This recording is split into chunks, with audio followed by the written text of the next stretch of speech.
And the day came when man conceived of a materialistic, deterministic, reductionistic, objectively real clockwork universe made of space, time, energy, and matter, governed by fixed, unchanging physical constants and laws. Microscopic particles that become atoms, that become molecules, that become macroscopic, perceivable, concrete, tangible stuff. Randomness and disorder that transforms into order, that transforms into patterns, that transform into self-organization. Simple chunks of inanimate matter that evolve into complex, organized chunks of animate matter that somehow evolve into self-aware, conscious chunks of matter that are able to think, feel, experience, share, create, communicate. Here we have an immense, expanding material universe that came out of a spaceless, timeless, infinitely dense point of energy that came out of nothingness. An incredibly simple universe evolving into an incredibly complex universe that does so by just following a few deterministic, immutable physical laws. A Goldilocks universe that is able to convert disorganized bits of dead matter into self-organized bits of living matter simply because the conditions happen to be just right. A universe that sprouts life and consciousness, intelligence and technology without any reason, purpose or goal. A universe that comes into existence, changes, evolves, and ends up observing itself just because it was meant to do so. But the important question is, who are you in this universe? You are basically a rather insignificant collection of interacting particles in a vast, gigantic, purposeless, meaningless universe. A collection of particles that somehow inexplicably became self-aware. A collection of particles that became conscious, started to perceive, started to think, started to feel. These particles don't just exist, but strangely, they have acquired the ability to have an inner experience. As a collective, they appear to know, to feel, to experience what it is like to be you. However, in this universe, this differentiated you can only be the result of accidents coexisting within a landscape ultimately ruled by predetermined physical laws. In this clockwork universe, cause and effect rule the world. Causality is always linear and physical, self-contained within this space-time matter universe. Everything that exists must have a physical cause. It must be the result of a mechanistic physical process. The whole of your existence, hence, can be reduced to the interactions of tiny bits of physical matter governed by physical laws occurring inside this causally closed universe. Your entire life, your emotions, hopes, fears, ambitions, expectations, decisions, your imagination, intuition, creativity. All of these can ultimately be explained via lengthy, linear, bottom-up causal chains that are the result of material particles following specific physical laws. And these causal chains can ultimately be traced back to the very beginning of space-time, the moment of the Big Bang. Think about it for a moment. Your self-awareness, your intelligence, your thoughts, your choices and decisions, your entire conscious experience can only be produced by some piece of machinery following deterministic physical laws. Your consciousness must be just a complicated byproduct of material particles and their physical interactions. In fact, at the most basic level, your mind must be reducible to all these particle interactions occurring within your brain. Hence, what you call mind can be nothing but your brain, clearly defined, firmly located, permanently imprisoned within a limited region of space-time.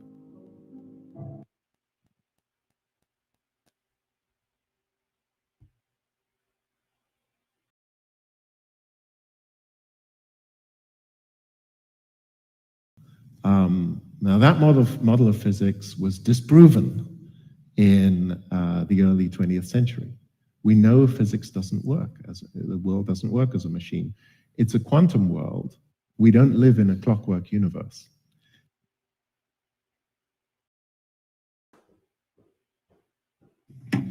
Hi, my name is Jerry Croft, and I'm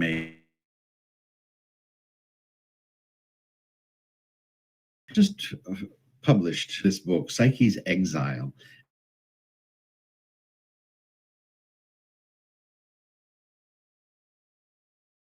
What's coming after. The word psyche in Greek means soul. Okay, so Psychology literally means the study of the soul.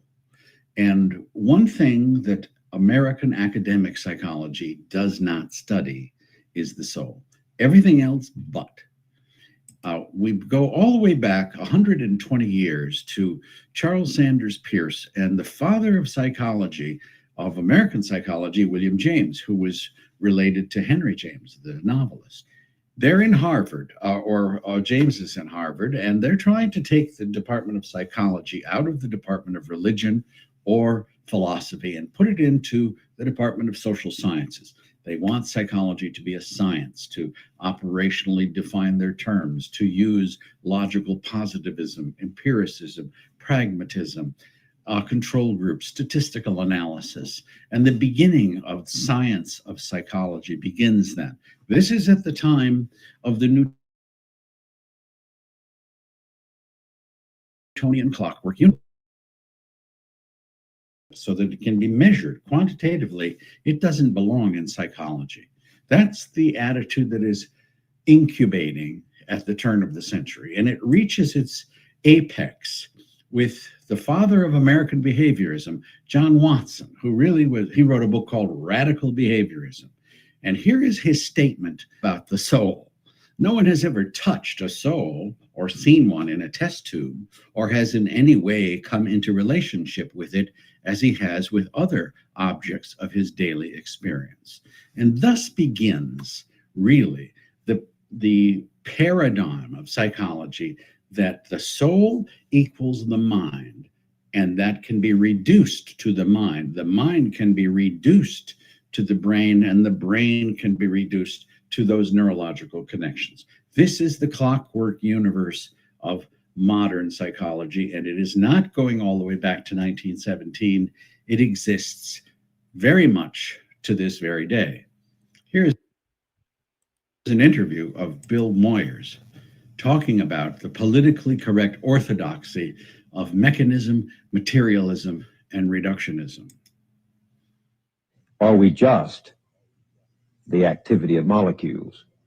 Are we just molecules in motion? Is this inquiry leading us to think of ourselves as just primarily or essentially or just material? Yes. When I say that the mind is the brain, when I say that vision just is a function of the brain, that's what I mean. That there is nothing other than the cells and the way they're put together. So, okay. So I wanted you guys to hear that, see that, and this kind of will set the stage for this discussion today. That according to the Caucasian, there's no such thing as a soul. There's no such thing as a spirit. You're just your body. That's all you are. That's what they teach. And that's why to this very day, our people and people around the globe, because most people being educated by the European, have no concept what spirit and soul actually is, because of the simple fact they have banned that from the educational system. They do not educate people what a spirit and what a soul is. And that's what this discussion is about today. What is a spirit and what is a soul? And unfortunately, we live in a society, like I just said, they're not going to tell you this. And this is the whole point of what we teach in Wu Sabat. This is very vital. This is very crucial to know what this is. This is the fact that they have made sure that the actual public is completely ignorant to a concept that has been in existence for, since we've been here. All of our ancestors knew that there was a such thing as a soul, and there's a such thing as a spirit. But when the Caucasian took over and they've now conquered the world, they have spread their gospel that this does not exist. And we're going to get into why they are so adamant in trying to make you think that this does not exist, that the soul and the spirit is false, and there's no need to worry about it. So with that being said, we're going to get started formally with our discussion, or how we begin our discussions. And that is by first introducing myself for those who are going to be watching this recorded and those who are new. My name is Peti Sina Tebtu Re'e, and I've been over a 30-year student teacher of the profound doctrine of the master teacher, who is known to us as Pandabab Yananan, also known as Dr. Malachi Z.K. York, who has been teaching us our ancient culture. We identify as Wu Sabat or Wu Nawab. And this culture stands for those who are able to make decisions based on sound right reasoning, based on the principles of Ma'at, based on the wisdom of the Hutui. And the reason why we stress that this culture is so important for our people to re-educate themselves about is due to the fact that when you look at the conditions of Black people around the world, you see that we're suffering. You see that we don't have any power, and it's due to our decisions. It is due to the decisions that we're making on a day-to-day basis. It does not reason out, and it is the cause of our suffering. And so we argue the only way to solve that problem is for us to get back to how we used to do things when we were ruling as a great people. And that is due to the fact that we had high levels of reasonability. Our decision makings were sound and they reasoned out. And today it's just the opposite. We're suffering due to the fact that we are not making intelligent decisions, right? We as a people lived in harmony with nature, and we were at one with nature. And by that particular culture, it allowed us to develop a high level of society. And proof of that society is those who study ancient Kemet, aka Egypt, that the Caucasian to this day has been trying to claim, because he argues Egypt was a white civilization or an Arab civilization or whatever craziness that they teach, when everyone knows Egypt is one in Africa and the people who ruled were African, just like you and I and all the Africans that live on the continent today. This was an African society ruled by African people, but they'll go out their way and try to say that's not true. But as those who have any sense of reasoning, we know that that's true. So that is what it is. But we come from a great people, and we've lost our world respect, we've lost our power, and we're being ruled and dictated by foreigners today. And again, we argue the only solution to that is for us to get back to our ancient culture, Wu Sabat. And that is what these discussions are dedicated to. That is what people like myself, who are students of Wu Sabat all over the globe, are dedicated to educating and re-educating our people back to this culture, so we can get back to how we used to live and being able to rule ourselves once again. And that's what it's all about. So again, I like to say I'm not above making mistakes. I have and I do. And if I do make any kind of mistakes, I have no problem clearing that up and fixing it. And you know, that's that. But now, like I do every week, what we start out our discussion. Before we start our discussion, we do what we call our namaz, which is our prayer system. And this is extremely important because due to our prayer system is a form of communicating with our ancestors who do exist on higher dimensional higher dimensions, and it's a form of affirmation. And so the prayer systems are extremely important. This is something we talk about each and every week, that I try to bring this reality to you, and we do it in our language, right? So it is important to do the prayer system in our language, because tones are key. Language is key, and that's one of the things we do stress is when we're dealing with language, it is important to identify with our African languages. So I want to kind of bring that up for those who want to follow.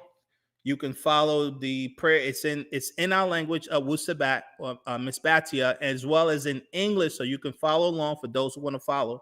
And for those, I also extend, if you want to, anyone who wants a copy of our prayer system, I have no problem sending it out to anyone for your own edification to learn it.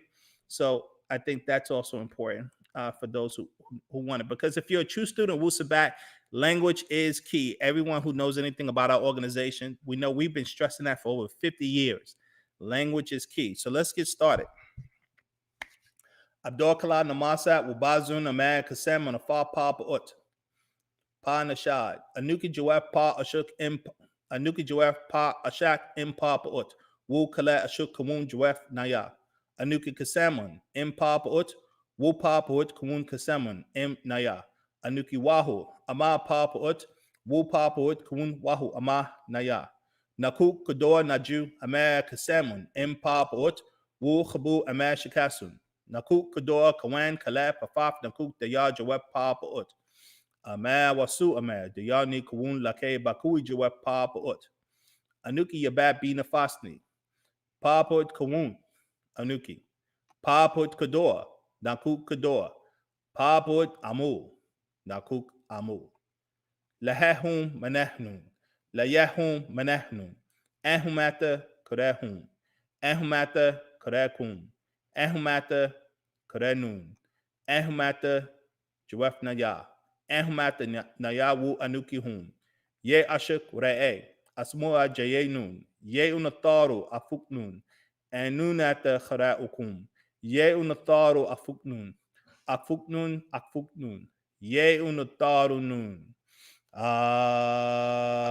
Anun. Atun. Atun. Amun.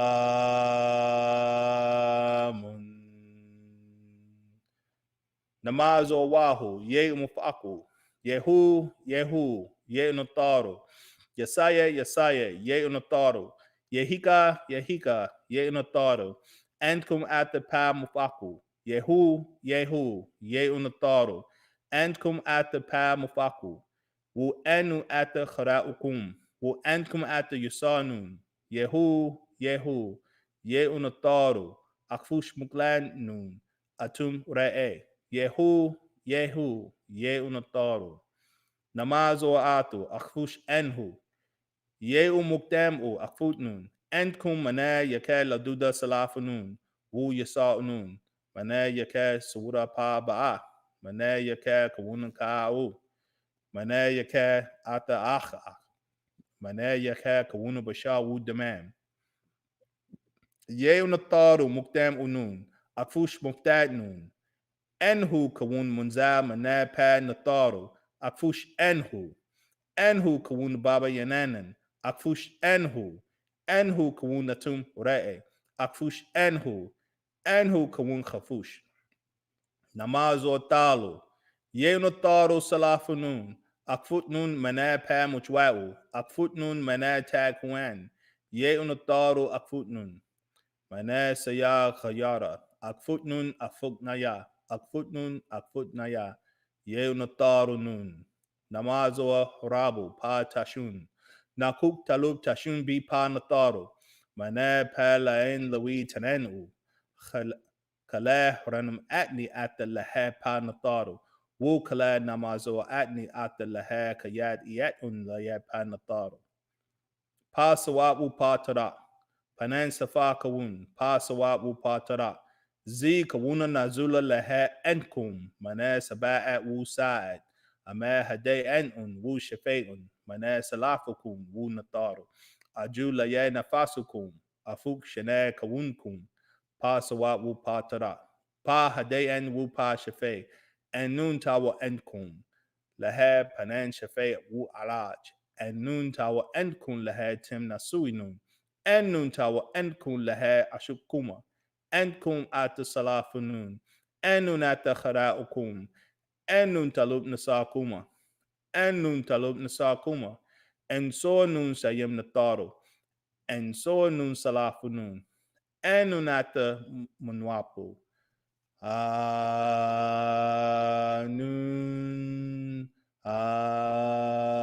Atun. Atun. Amun.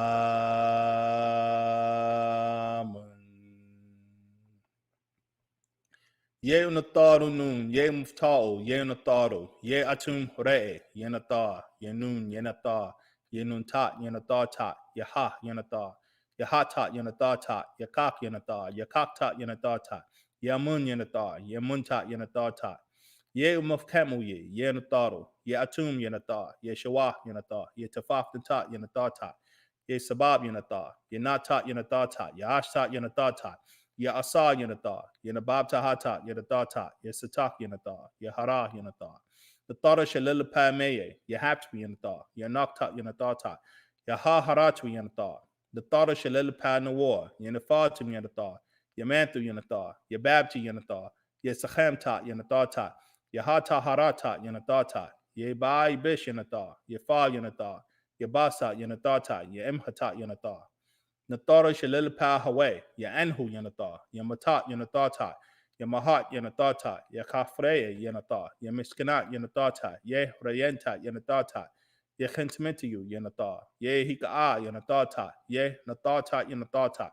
Ye ma'at yanatata, ye horanenta yanatata, ye she yanatata, ye sashat yanatata, ye mafta yanatata, natata shalil pa taha, ye sabak yanata, ye nap yanata, ye khanun yanata, ye khanash yanata, ye fanun yanata, ye saye yanata, ye hakta yanatata, ye amash yanata, ye saratu yanata, ye atum re yanatata, ye dahutu yanata, ye fawarat yanatata, ye sukata yanatata, Yaha Yanata, Yanaheb Ka'a Yanata, Yasaka Yanata, Yaba'a Yanata, Yaka Yanata, Yamharata Yanatata, Yabapavata Yanata, Yasaka Hatapta Yanatata, Yamerita Sakata Yanatata, Yasayeta Yanatata, Yagarata Yanatata, Yasa Inu Yanata, Yabahata Yanatata, Yakhnamta Yanatata, Yamanakta Yanatata, Yakhamam Yanata, Yamahaj Yanata, Yakabab Sanana Faf Yanata, Yada Mata Afaf Yanata. Ye merita yanatata, ye nisat yanata, ye mdadata yanatata, ye nakhakbata yanatata, ye sakhata yanatata, ye anakta yanatata, ye dadad yanata, ye tun yanata, ye wahu yanata, ye yasas yanata, ye naku yanata, ye afnu yanata, ye satat yanatata, ye sakhatu yanata, ye ma'at yanata, ye nana yanata, ye mnuet yanata, ye msatatu yanata, ye mutalta yanatata, ye rahashafaf yanata, ye maratu yanata, ye aman hore yanata. Yehu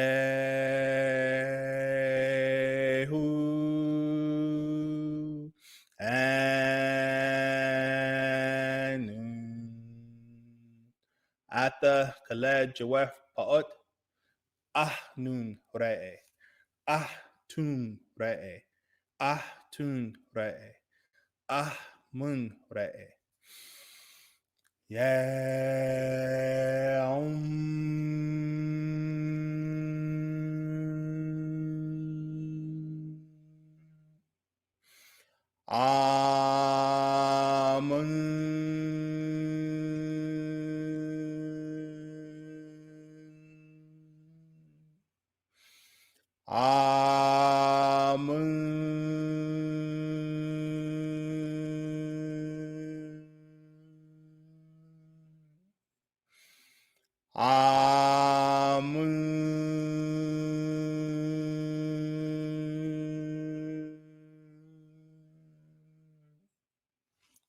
Jedna 4. Okay. Now, like I said last week, when you're doing namaz, aka prayer systems, right? It's all about recalibration. That's one of the reasons why prayer systems exist, is to learn to recalibrate yourself, to recalibrate your body. And this is the beginnings of developing yourself spiritually so that you can begin to become aware of the different levels of reality in existence. The reason why we're not aware of the spiritual realms is due to the fact that we as a people are out of sync. We're out of harmony. We're out of tune with our natural selves. And so prayer is about recalibrating yourself and teaching you how to make contact with your ancestors who do exist on the higher dimensions, right? And so prayer is a form of communicating with them. It's a form of recalibrating yourself. And then at the end of that, if you notice, you go into a chant system. And the chant system is just a heightened level of recalibrating yourself, recalibrating your body, recalibrating your cells, and then you go from a chant into a meditated state. So prayer is a system of speaking or communicating to your ancestors who exist on the higher dimensions, and meditation is a spiritual system on learning how to listen to their responding back to you. these are the paths towards developing oneself spiritually, right? And so I want you guys to become tremendously familiar with how these systems are set up to help you on your journey in developing yourself spiritually. So this is why we're doing this, and this is why I introduced this to all to the public. Now, let's see. So we're gonna move into our core principles, right? So as students of Wu Sabat, as you guys already know, we live by specific core principles of Wu Sabat / Wu Nawab, right?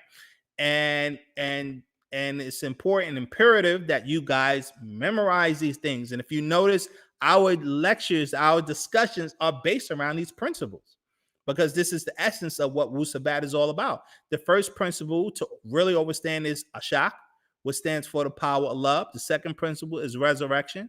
This is us transforming ourselves back into gods and goddesses, learning how to open your third eye. The third principle is the wisdom of the Hutri and Ma'at. The Hutri stands for our mind, the divine mind, and Ma'at stands for the order. The universe is based on order, right? The fourth principle is relationships. As an African people, we always lived of, for, and by each other. The fifth principle is morphic resonance and matrix. The universe itself is based on a morphic resonant frequency, sound, color, vibration, right? And it produces material, which is your matrix. The sixth principle we talk about is soul and spirit. Your soul is your emotional body, your spirit is your life force. And that is what today's discussion is going to be about. Seventh principle we talk about is Leviathan. Leviathan stands for moon culture, aka religion, aka Western culture, right? You guys know we did a discussion on that. For those who haven't watched it, watch that lecture. Eighth principle is on health. First key to health is positive mind. As African people, we need much sunlight. We need water. Fasting is imperative. I recommend fasting anywhere from 1 to 2 days a week. Herbal diet, something that Dr. Sebi highly recommended. Exercising, extremely important, because it's about blood flow, making sure your blood is properly flowing from brain to toes effectively. Rhythmic breathing, we put a book out on this science. Excuse me. This is how you tap into your energy field, through developing your rhythmic breathing techniques. Meditation, as I just said, it's about learning how to communicate with your ancestors. The Nthado concentration exercises is about learning to maintain focus. This is one of the problems with Black people. And prayer and chant, right? We just discussed that. And last principle is acknowledging Pa'ut, which is existence itself. And the Smat circle, existence is based on the cycles of nature, and existence is made of what we call Ach, which is the energies of life itself, right? And then once you, for those who become students of Wu Sabat, those who identify themselves as students of Wu Sabat, you have 3 obligations. Obligation number 1 is to raise the self. Obligation number 2 is to fight Leviathan. And obligation number 3 is to work to build Sabbatia. When you go back to obligation number 1, as you can see here, you must be born again, as the Christians teach. And that's about giving up this old culture and embracing the new culture, Wu Sabat, and to live it, right? So your first goal is to correct your name by choosing a Sabian name and to make it known to all. You must correct how you look and dress. You must learn to speak Sabaic, the Sabian language. You must study our doctrine every day. This is extremely important to develop your mind. And you must practice and master our rituals, our daily rituals, and always be positive. You're not going to get anything done unless you're positive. I can tell you that right now. The next goal goal of student Wu Sabat is you're in the fight against Leviathan. One of the main goals, one of the main fights we're dealing with is to free the master teacher, Panabat Melanin. Also to promote Wu Sabat and to become a student teacher and fight the 5 strongest weapons of Leviathan, which are lust, lies, deception, slander, and gossip. The Leviathan feeds off that. And remember, Leviathan is a spirit force of disagreeableness. And the last goal is to work to build Sabbatia, right? We work to support each other in business. We help each other reach positive goals. We help to build our own government. We must set up a landing zone for Panatharu in Africa, which means we need land in Africa that would be supported by an African government, right? And Ashak is the key to accomplish all our goals based on the power. Ashak is the power of love.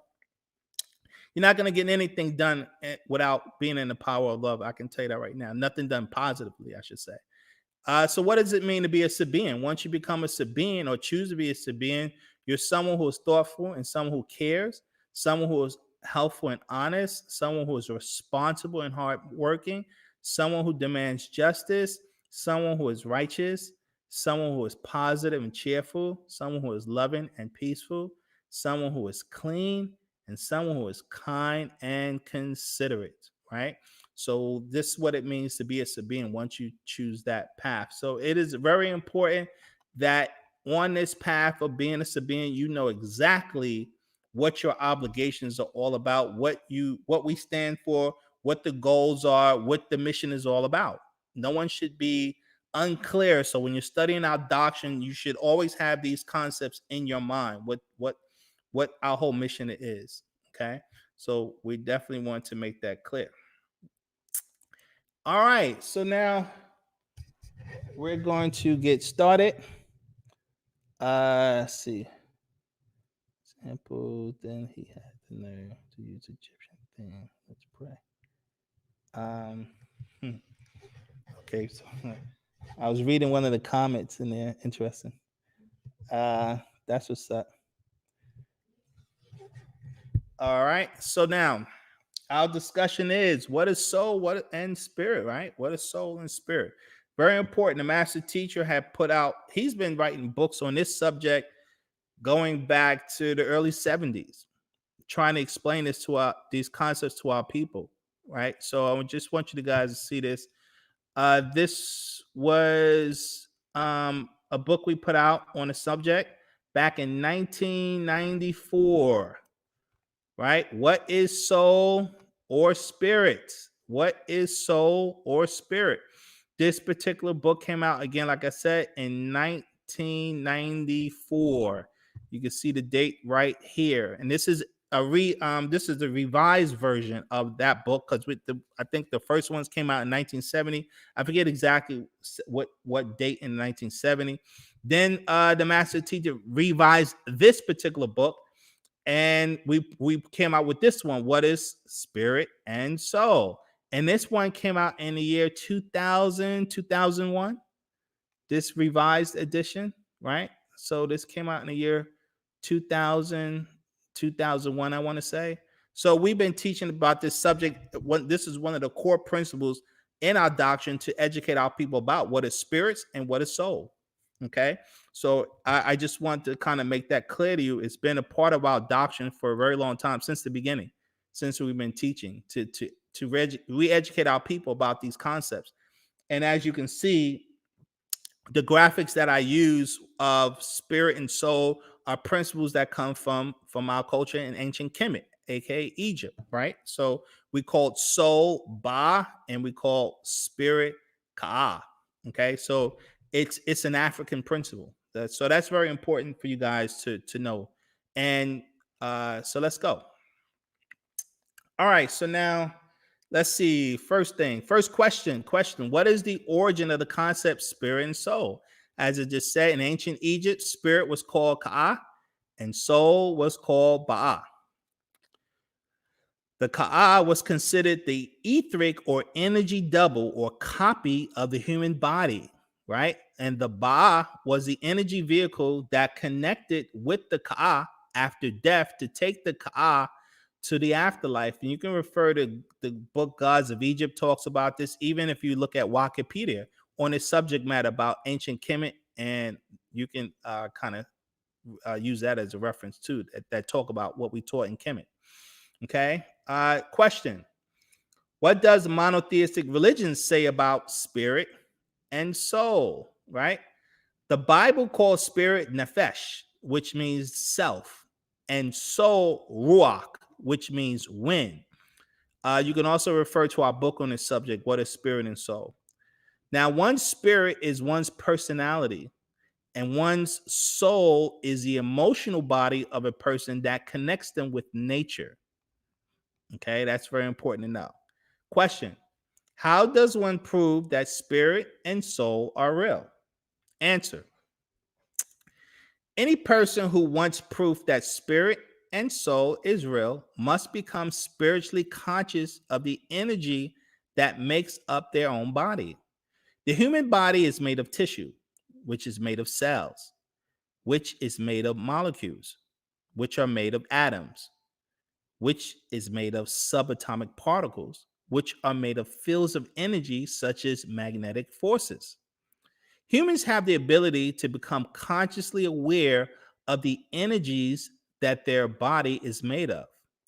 Once a person becomes aware of their own energies that make up their body, they can learn how to mentally control these energies so that they can experience lucid dreams, have spirit travel out of body, make contact with ancestors on spiritual realms, move objects with their mind, stop or reduce aging.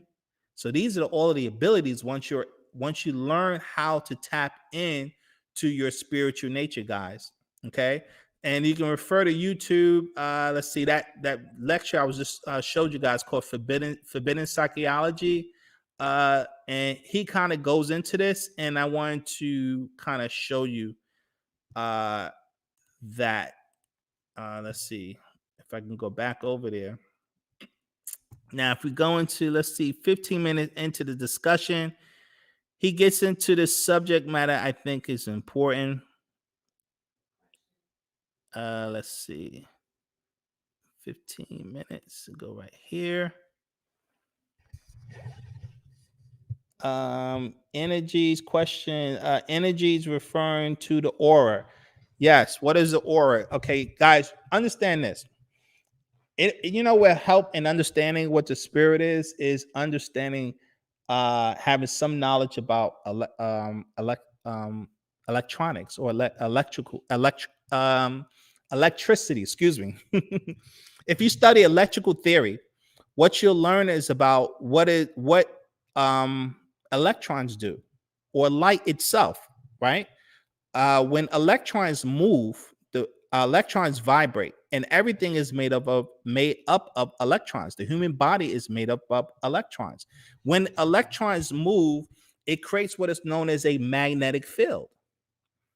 A magnetic field. Now, when we say aura, we're talking about the human body's magnetic field that's generated by the moving electrons. And you can become aware of your own personal magnetic field. And that is the essence of your spirit. Okay? It's learning how to become consciously aware of your own magnetic field. Okay? So now let me play this so you guys can kind of hear what he says on this subject about abilities that humans have that I was talking about. Way back in 50 years ago, Dr. Rhine from Duke University decided that parapsychology, telepathy, clairvoyance, and those subject matters, which are, were always under some kind of a circus tent, should be taken more seriously. He started the Journal of Parapsychology. It was never recognized by the American Psychological Association, but he did attempt to use rigorous scientific methods, statistical procedures, set up experimental paradigms, and try to determine whether or not there's anything to this subject. It's the journal is still in existence, and it represents a very interesting research history. So let's just get a feeling here for what we're talking about when we talk about telepathy. This is very anecdotal. Twins have so many stories of telepathy and feeling each other's pain and happiness. We have had experiences. Lisa was living in Australia. I was living in Australia, halfway around the world. And I was living in New York and Debbie City. was living in New York. And I actually got in a serious car accident in the middle of nowhere, in the middle of the outback. On a dark, deserted road, Lisa's car hit a cow and spun out of control. Debbie, some 10,000 miles away, says she knew instantly her sister was in trouble. I looked at my mother and I said, something's wrong. this intangible feeling that you can't actually explain to other people. And even when I had the accident, before anybody had, contacted or we had gotten to somewhere we can make phone calls, she had already been calling all of my friends that lived in Sydney. Did anyone talk to? Because I never had such an intense feeling of somewhat like pain, but it wasn't my pain. It was her pain, so I couldn't verbalize it. So it must have been my sister. It's a perfect example of when you call it, you have a sixth sense. There have been a number of experiments in dream telepathy when a person is still quiet in a meditative state or in sensory deprivation or in a dream state, they seem to be more receptive. So this is a rather famous dream researcher and telepathy researcher, Stanley Krippner, talking about early experiments in dream telepathy.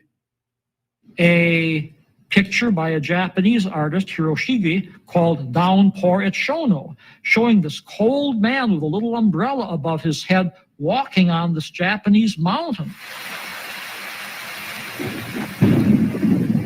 And not only did the psychologist have to look at the picture, the psychologist had to go into the shower and take a cold shower that night.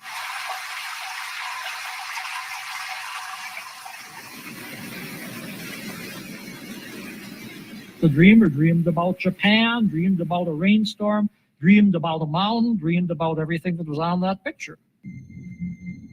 In all, the studies at Maimonides lasted nearly 10 years.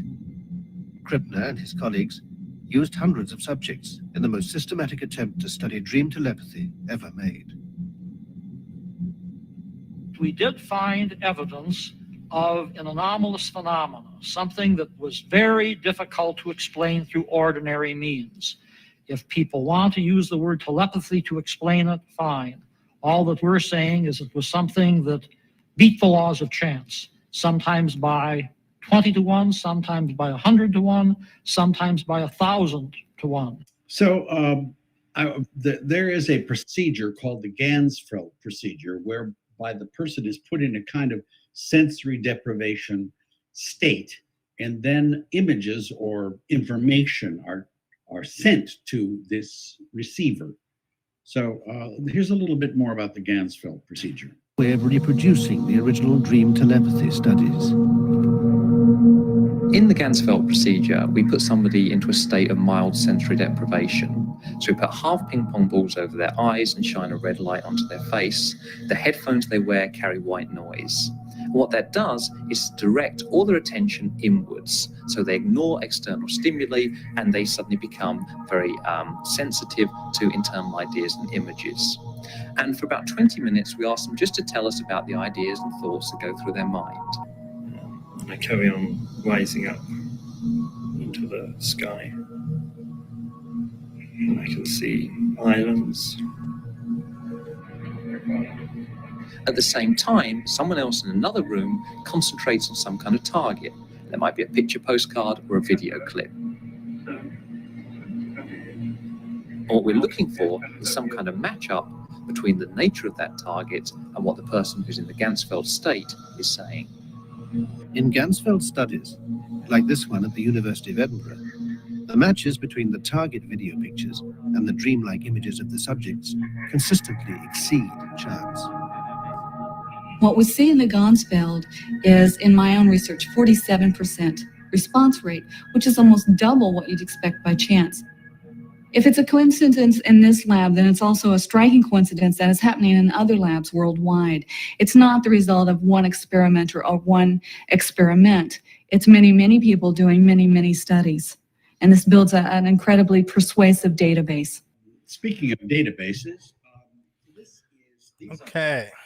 So you guys get the idea. They've been studying these concepts for quite some time. So they know that human beings obviously have these abilities, spiritual abilities. It's just that people haven't learned to develop those abilities due to the fact that we live a culture that doesn't teach you that you actually have these abilities.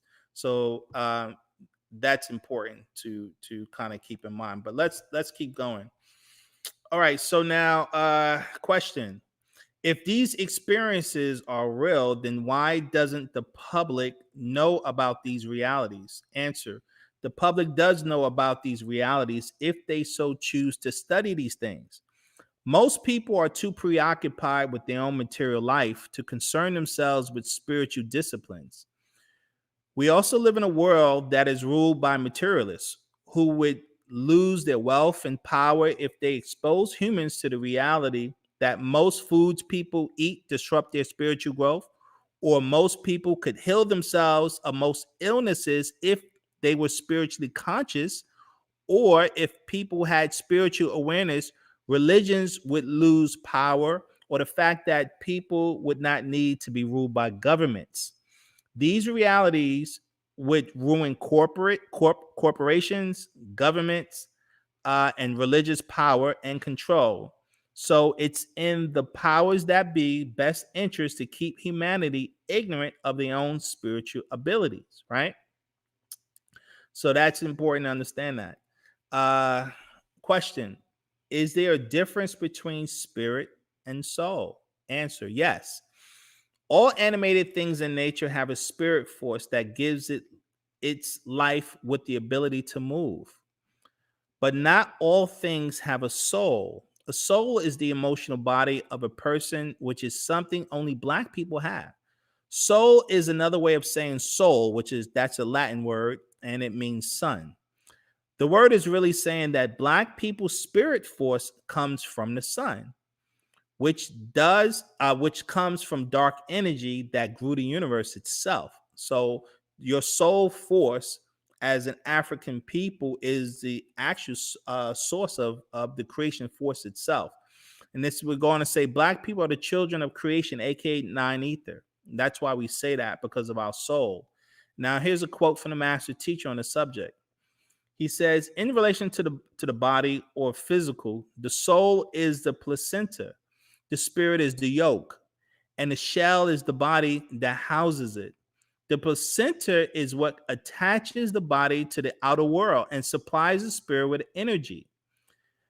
They do not want you to know these things, and that there is a difference between Nagaru and Kakasu.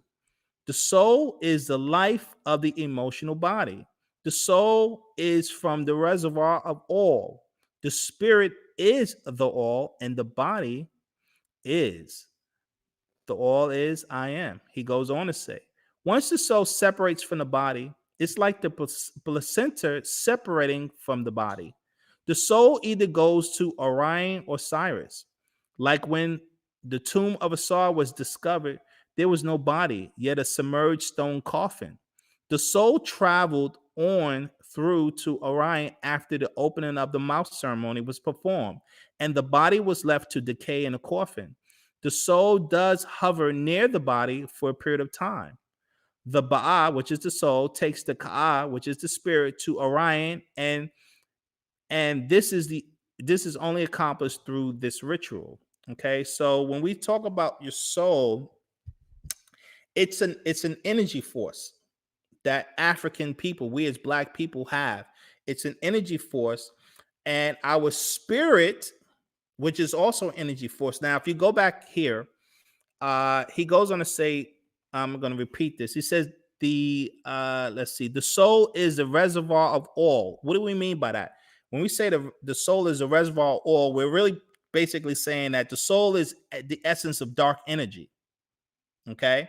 And then he goes on to say the spirit is the all. And when we talk about the all, the difference between the all and all, what we're saying is all is, right? So all is the essence of the blackness of space and existence, and all of existence is connected to this, right? But when we say the all, we're talking about individual universes itself. And so we live in the omniverse of universes. And each universe has its own signature of existence. And so any species that's born within a universe has that energy signature or spirit force from that universe, excuse me. And so you get your spirit from the universal energy itself. But your soul, our soul as Black people, is coming from the all, the reservoir of all that creates the universe. So it's two different forces. And this is it does get into a very complex discussion. And in time, as you keep studying these things, and that's why I recommended the books that we talk about, and we'll have more discussions to begin to make these things clear for you guys and the listeners. So I want to keep that in mind. Question. All right. I'm curious. 2 weeks ago, I asked you, was your third eye open? You responded no. But last week, you said you have contacted other dimensions. So how how did you do this if your third eye is closed? Okay. Good question. All right. So here's the deal. Everyone's third eye is open. Okay. Everyone's third eye is open. The third eye, let me try to explain this. The third eye basically it's polarized. So what does that mean? The third eye acts as a receiver and a sender. Your third eye acts as a receiver of information, and it acts as a sender of information. Okay. This is how the third eye operates. Now, the problem with most humans, right, in particular Black people, when it comes to our third eye, is it's not polarized. So that means that our third eye is acting as a sender as opposed to a receiver of information. So what do I mean by that? Your body, the minute you were born, you're constantly recording data. Every life experience you have, you're recording that data. That's why if you study the near-death experience, people will claim they said they've seen their whole life flash before their eyes. People who study spirituality, astral travel, will have the ability of time travel. They can go into past lives. They can go into the future. There's certain abilities you have. And the reason why that's possible is because you're recording everything that ever happened to you. Okay? The problem is we forgot how to access that memory. We forgot how to access that memory. We can actually access the time we were born. These are actual abilities that we have. So when we say your third eye is open, what we're really trying to say is that it's properly polarized. So that means that you have the ability, you'll have the ability to access your memory. You'll have the ability to access your past lives. You'll be able to do it at random. Also, you'll be able to make contact with higher dimensional beings or higher spiritual beings. And that's the whole essence of what we teach. So now when I said I was able to connect with other dimensions, what you'll begin to realize when you start doing spiritual work, prayers, meditation, concentration exercise that I've been doing for years, you begin to get access to those things. So yes, your third eye begins to polarize in that direction where you'll be able to see and peer into these dimensions. You'll be able to peer into energies, right? You will become aware of your own like let me just say this, I'm totally aware of my own spiritual energies that's around my body and inside my body. I basically have complete access to it. Now, that's just the beginnings of opening your third eye, because the whole goal of when your third eye is completely open is when you become one with your oversoul. When you become one with your oversoul, all of your memories are restored, and I haven't done that yet. And you'll be in constant communication with the Natharu, something that the master teacher, those are the abilities he has. Once your third eye is completely open. But when you start doing rituals, you will become consciously aware of your spiritual abilities. So these abilities you have, and you become aware of it as you're doing these things. And so that's why I'm trying to inform you guys about these skill sets, right? It's in you. You have them. You just have to begin to do the necessary things, the rituals, and so on and so forth. Okay, so I hope that helps. Question. Let's see. Since I've been getting right mind teaching, I've noticed that I'm getting a lot of electrical surges. It literally feels like electricity shooting in my body. Can you explain this? Yeah.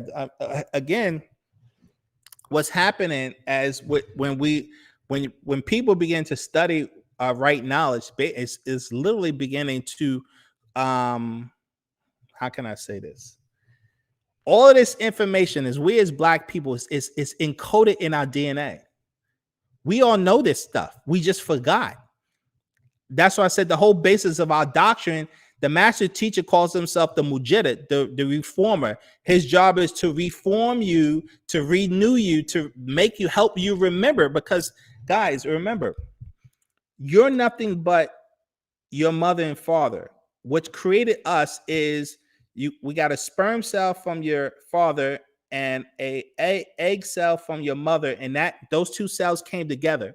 They fused together through the sex act, and it created one cell, right? So the cell from your father, the cell from your mother comes together, it fused together and creates one cell. And then that cell replicates itself to create a body, which is you. So what are we? We're nothing more than our parents. We have all the genetic materials of our mother, and we have all the genetic materials of our father. So guess what else that means? That means you literally have the memories of your mother, and you have the memories of your father encoded in your genes. And if that's true, your parents are nothing but a copy of their parents, and their parents are nothing but a copy of their parents. And that's all it means to have a baby. When you have a baby, your baby is just a copy of the parents, actually a clone. And it actually has all the memories of its ancestry. And so you have the ability to tap into that. And so when you hear certain information, which is why people are become receptive to listening to Wu Sabat, because when you hear certain information, it triggers certain cells and genes, dormant memories that's there, and it begins to activate people. Now, each individual, it affects differently because we vibrate differently. So, and so people will begin to have experiences. What we try to teach people is when you start having spiritual experiences, especially when you're studying the information, that is a sign that you must, and I repeat, you must start doing the rituals. That's why I'm introducing you guys into the prayer systems. The prayer systems actually helps calibrate the energy, your energy field. That's literally what the prayer systems are designed to do. That's why you have to say it in certain tones, using our particular language. And I introduce you to the chant, how you say the chants. It actually begins to recalibrating your energy field, right?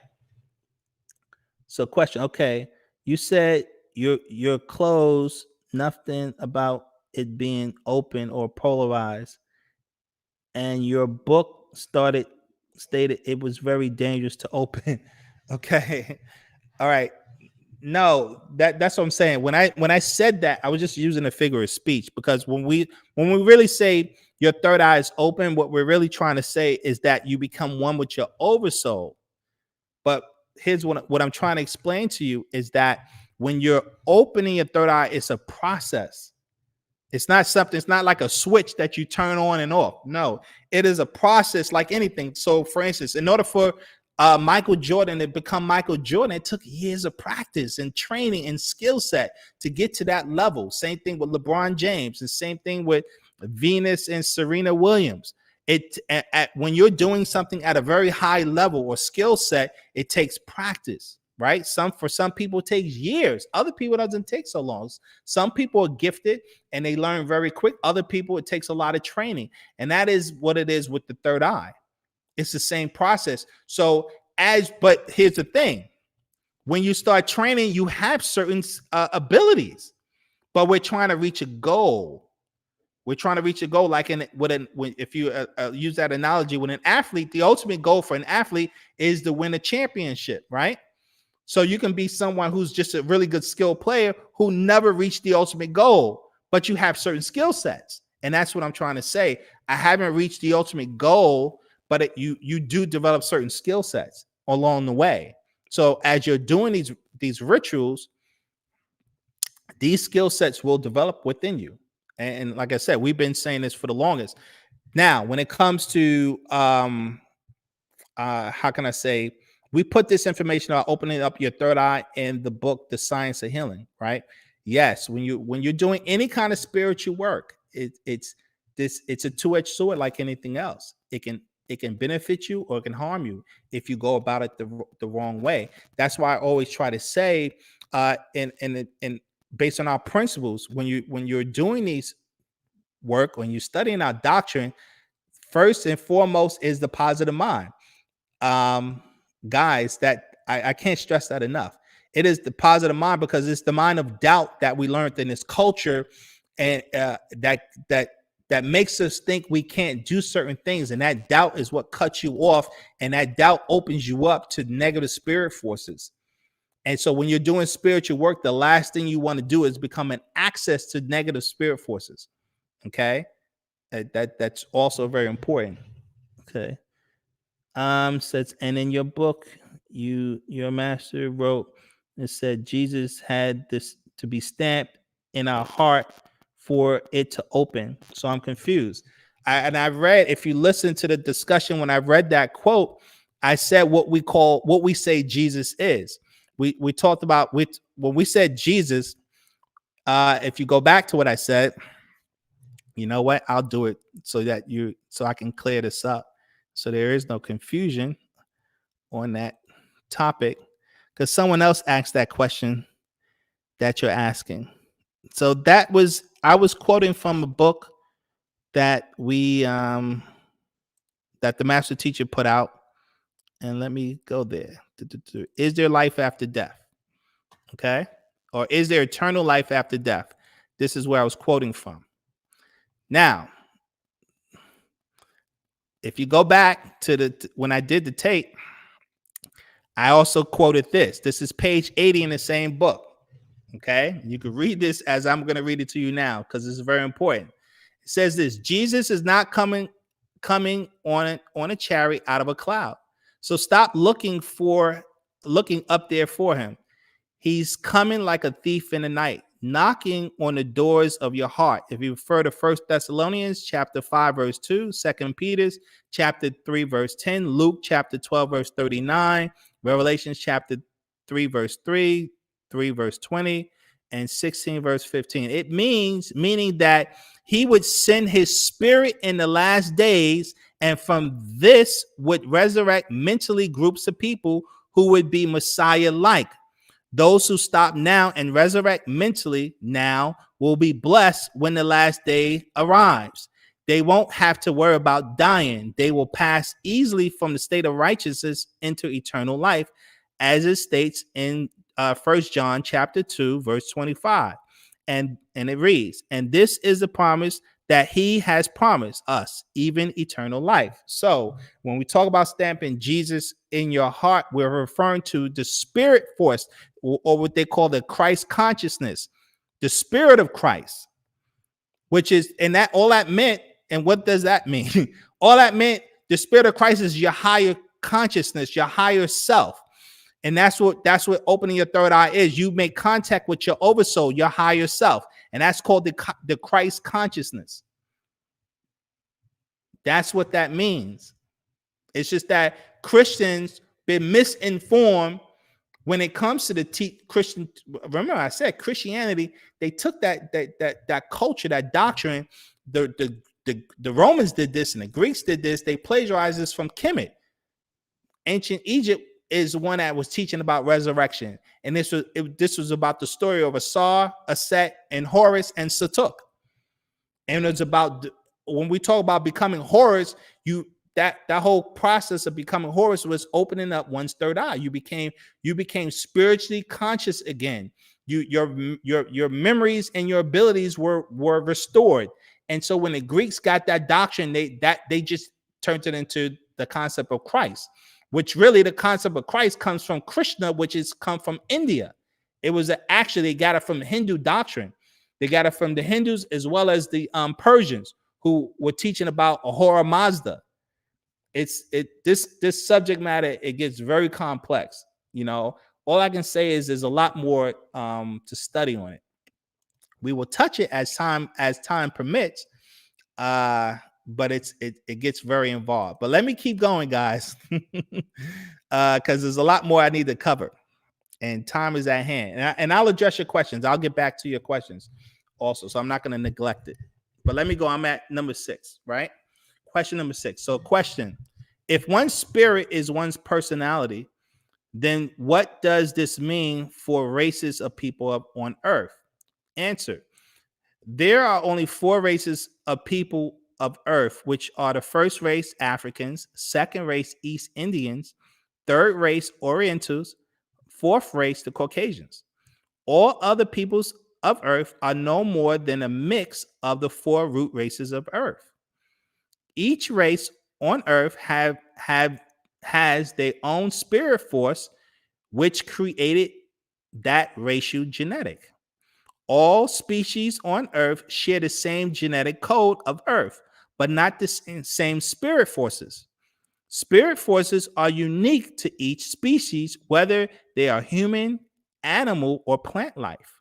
Refer to Actual Facts. We put out this book, Actual Facts number 46.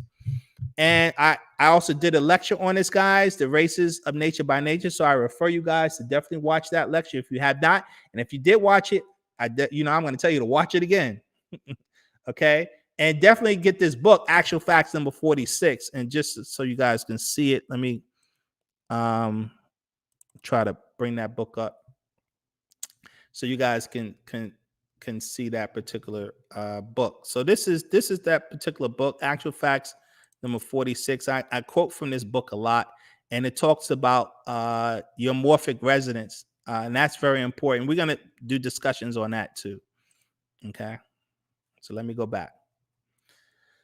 Okay, so question: if different spirit forces are what created the different races of Earth, then should people have sexual relations with people of other races? Answer: the rules of natural nature forbids race mixing due to the fact that the offspring will be born with conflicting spirit forces, which give that person conflicting personalities, which is the root cause of world chaos as we know it. Human spirit ignorance is the cause of much suffering. White people raping black women during slavery, creating mixed race children where the white side denies the child, forces the black side to accept the child. This behavior gave birth to black people having conflicting personalities against their own best interests, where you have black people wanting to be accepted by whites, even though white people spent the last 500 years treating black people unjustly. Black people have white people's spirits within, which is why we have such a strong desire to be around whites regardless of their abuse to our race. It referred to genetic studies that say a great number of black people have at least 20% Caucasian DNA here in the United States, guys. In fact, a lot of black people justify the abuse by white peoples, which is a sign of mental dysfunction when the victim praises the abuser, right? And so I say refer to blonde hair issue of black women and how black children desire to be white. This is a huge problem. You see black women, they're what they call the image of beauty. They if you ask any black woman who has blonde hair, you got Queen Latifah, you got Keisha Cole, you got Beyonce, you got Mary J. Blige. I mean, the list goes on. Black women with blonde hair. And if you ask any of them, why you got that blonde hair in your head? And they'll say because they think it looks beautiful. They like it, right? But here's the issue with that. No one told them that, blonde hair is a genetic defect.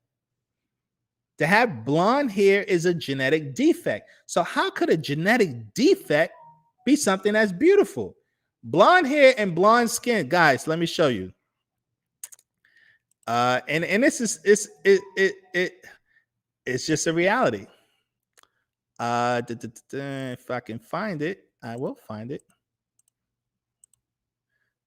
for you because I have it right here.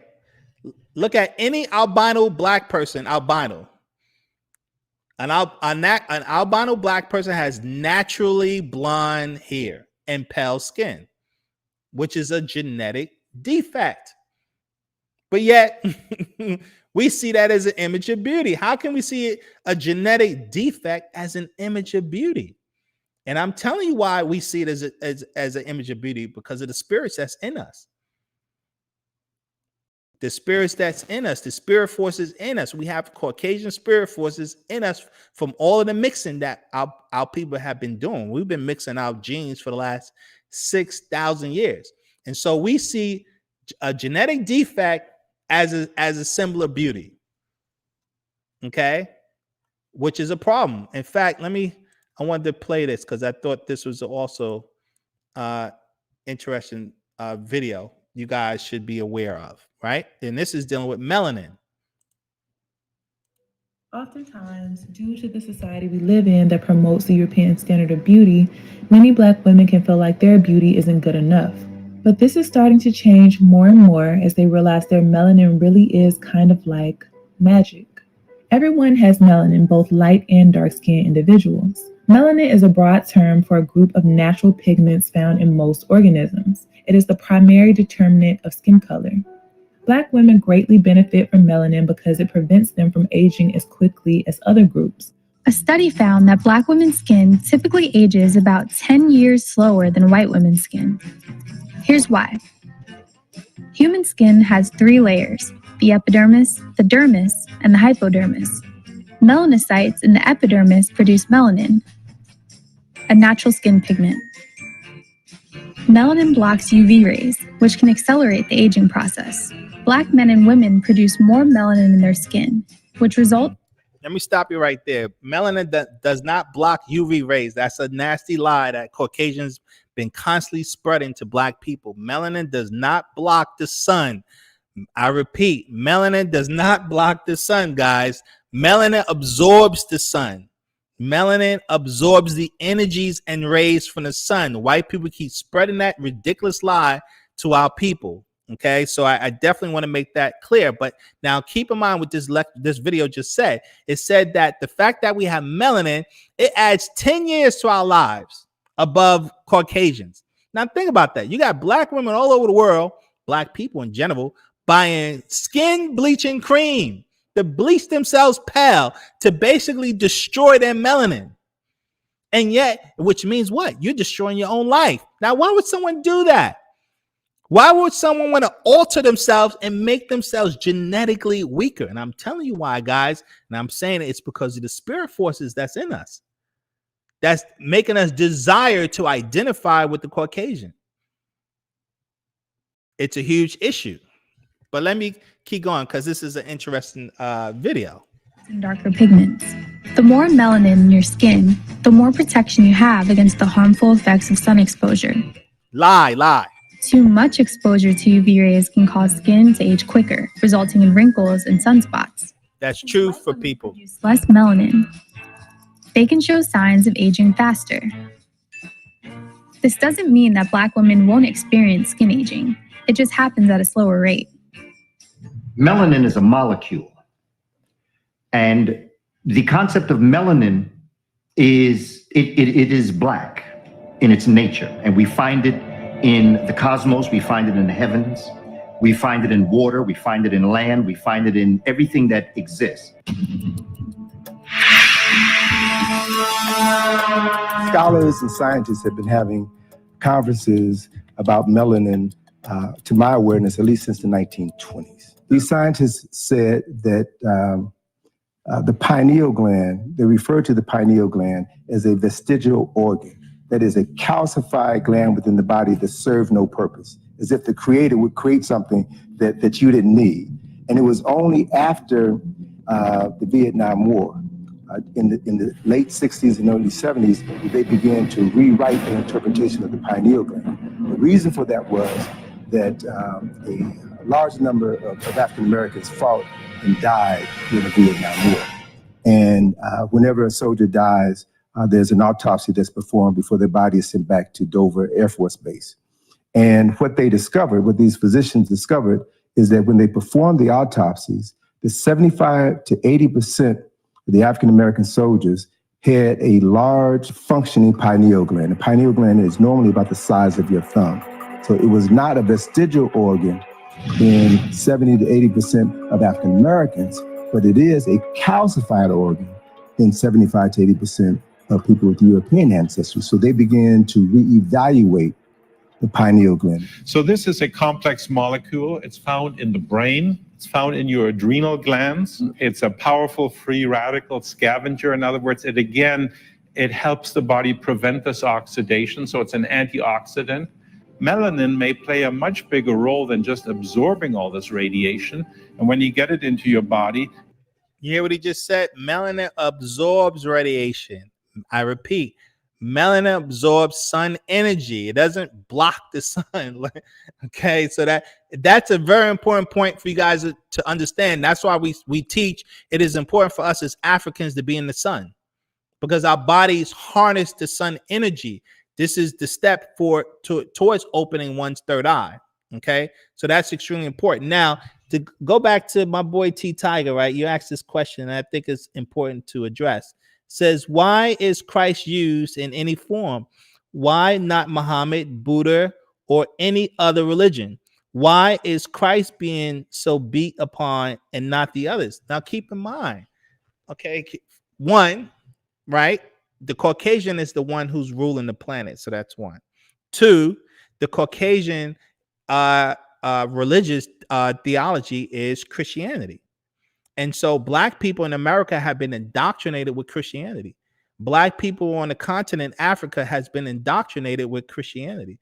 Christianity is the dominant religion that is on the earth because of the fact that that is the Caucasian culture. So this is one of the reasons why we're addressing Christianity more than anything else. So that's one. Two, Christianity, as I keep trying to say, that doctrine came with the Romans. Why do you think the head of the church is who? The Roman Catholic Church, the Pope in them, out of Rome. You think that's a coincidence? No, it's not. It's not a coincidence because the Romans, as I keep saying, they control Egypt. And they took the Egyptian culture. In fact, do some research on Roman rulers. Do you know that the Roman Caesars, most of them took Egyptian names? They did that almost for 400 years, up until the time Constantine, when Rome fell. The Roman Caesars were all taking Egyptian names. That's something they don't tell people. Look it up. And so the reason why we talk about the concept of Christ, because so many Black people are Christians, and we're trying to say to Black people that those teachings did not originate as you were taught. We said those teachings originate with us as Africans when we ruled ancient Kemet. And that's why we talk about that so much, especially since the concept of Christianity talks about resurrection. That I did that discussion last week. That was an African doctrine. So why would I want the plagiarized version instead, and rather than and not get the real version? Meaning, we try to educate people about the difference or the origin of Christianity, because it's like we're getting a plagiarized version that most Black people who are Christians were introduced into Christianity by the Caucasian. That's just a fact. Most people who are calling themselves Christian were introduced to Christianity by the Caucasian, including the Ethiopians, who are the oldest Christians running around on the planet. Because the Ethiopians were introduced to Christianity during the Roman times.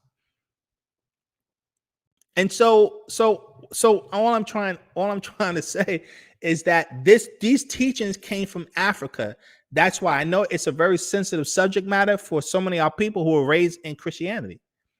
Okay, and so the master teacher for years, if you study the format and how we teach, we've used Christianity, we use Islam to educate our people, because most of the education was trying to re-educate our people spiritually.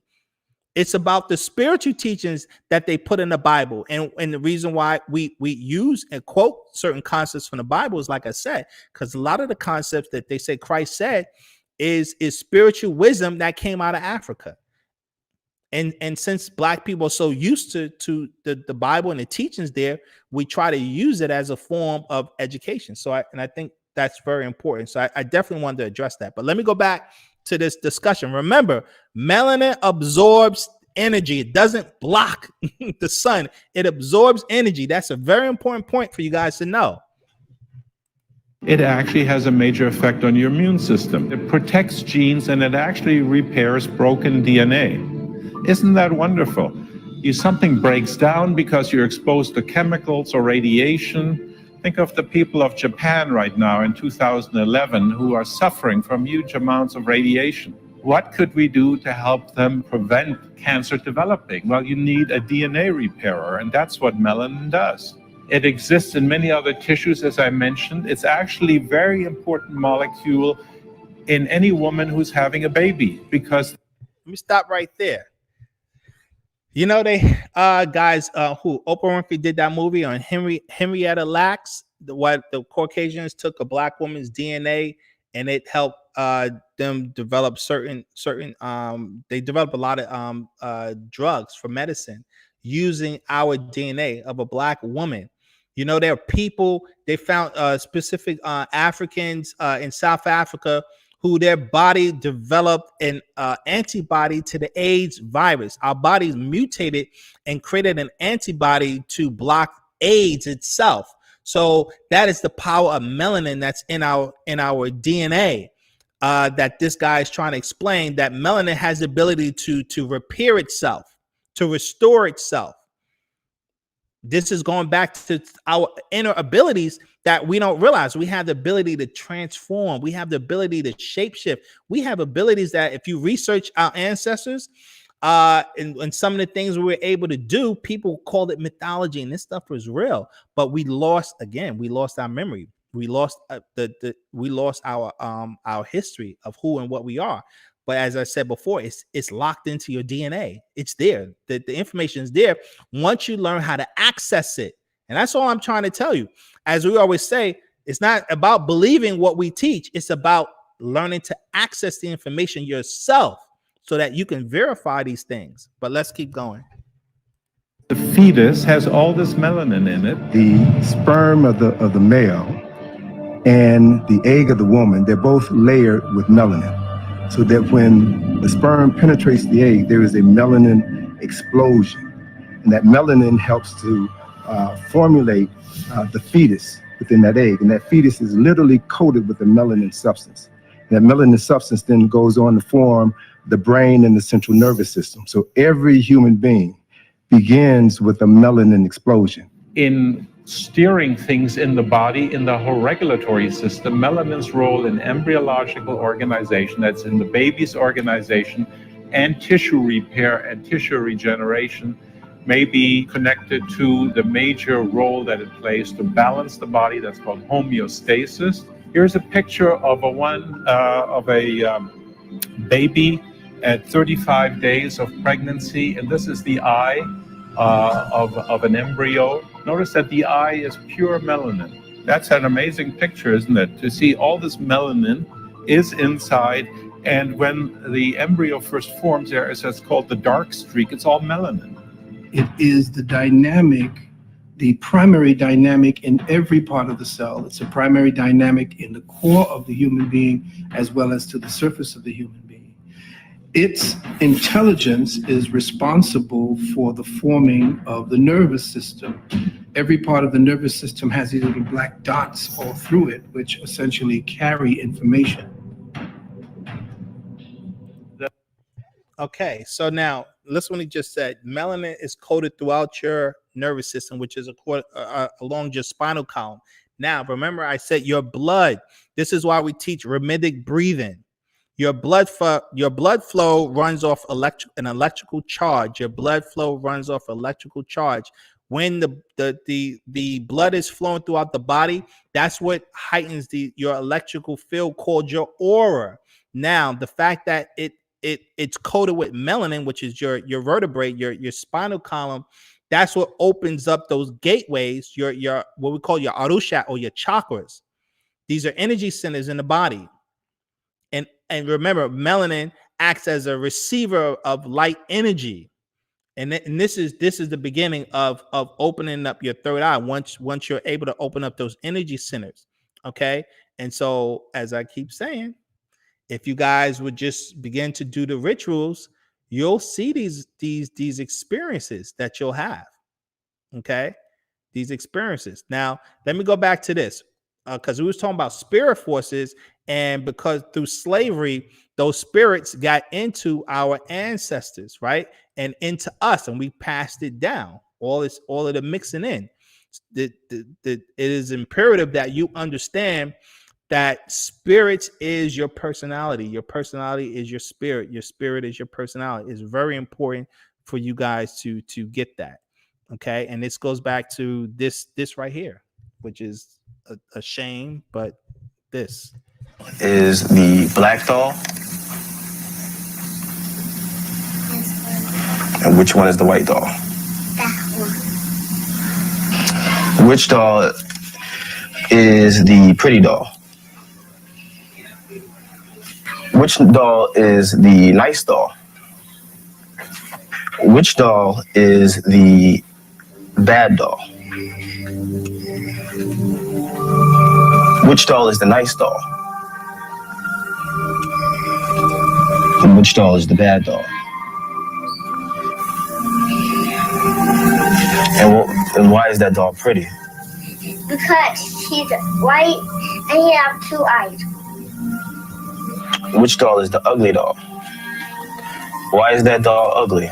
Because he's black. Which doll looks most like you? Like me? Yeah, which one looks like you? And that one. Okay. That doll. Now, what's doing that? These are babies. These are children, guys, right? They can't be no more than 3 years old, I guess. 3, 4 at 4 years old, maybe. I don't know. And what's doing that, right? We're inundated with white supremacist media. So the children are constantly seeing this white supremacist media, right? We introduce our children when they're young to these cartoons on Sesame Street and different things, and they got that new movie out, Boss Baby, and it's constantly white images. They're bombarded with white images, and so seeing all of that bombardment, it activates these certain spirits that I told you that's in us. And so the question becomes, why these children are gravitating to these Caucasian dolls. It's one because of the bombardment of Caucasian imagery, right? Through bombarding us through the media, and this is what's causing our people to connect with the Caucasian culture and identity. It's very deep. This is a very involved subject matter, guys. It really is. But let's keep going. Okay, so we're going to say no human should have more than one spirit incarnating into their body, for this is the cause why one day a person wants to fast, but at the same time want to eat, or why a person does things against their own best interest, like bungee jumping or speed racing or climbing dangerous mountains that kill many, or use drugs that they know will harm their own body. Spirit's supposed to be at harmony with the person's body, not give a person desires that would not be in the best interest of the person. Feelings of hate, anger, jealousy, envy, depression, fear, greed, lust, frustration, doubt, etc., are all signs of spirit possession. Humans are being plagued by unfamiliar spirits that does not belong in their bodies. Now, you refer to a book I told you guys about, the Patadak, the 30 Spirits. We put out this particular book, which was this book is I can't stress the importance of this particular book. This is a book that has to be memorized and studied religiously, right? In fact, let me go into it. It's so important. We're going to say here, okay, 30 spirits. Says, Lekum, Aye, Mare, Nawap, my beloved Nawapians, females and males, young and old. I have incarnated before you amongst you to renew our story after 24,000 years and 6,000 years of the spell of sleep of ignorance.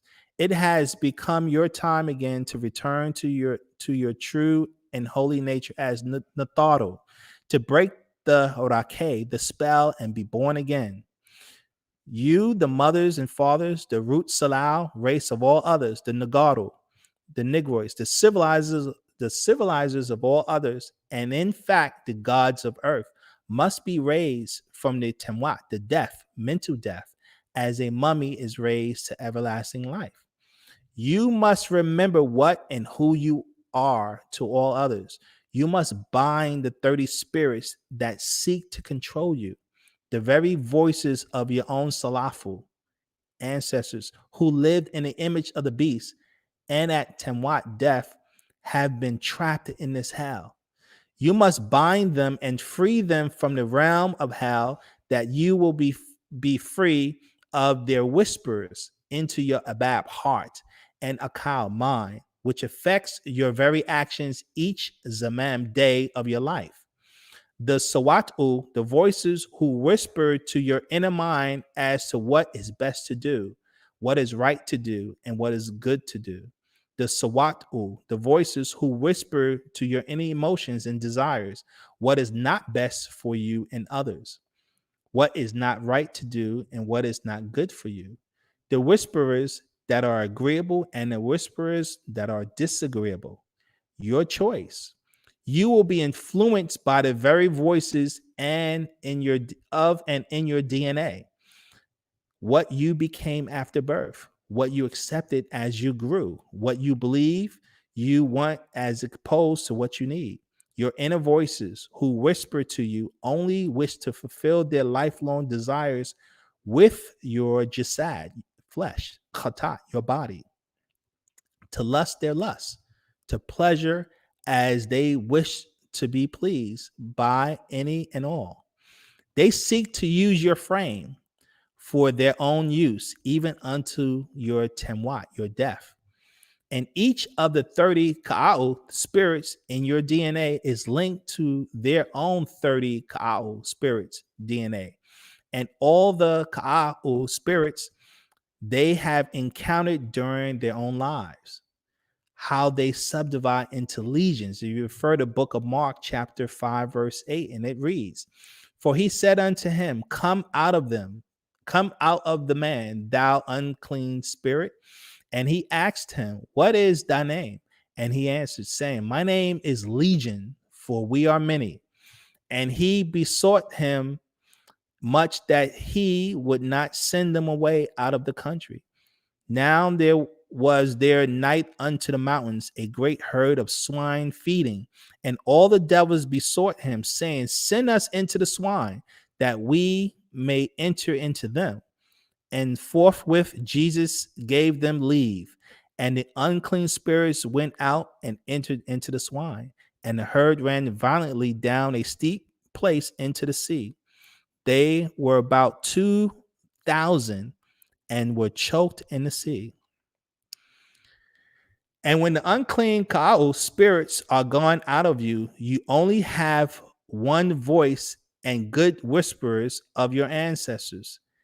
Yet take not up into you more spirits, more wicked than your own. If you refer to Matthew chapter 12, verse 43, it says, when unclean spirit is gone out of a man, and he walketh through dry places, seeking rest, and findeth none, then he saith, I will return unto my house from whence I came out.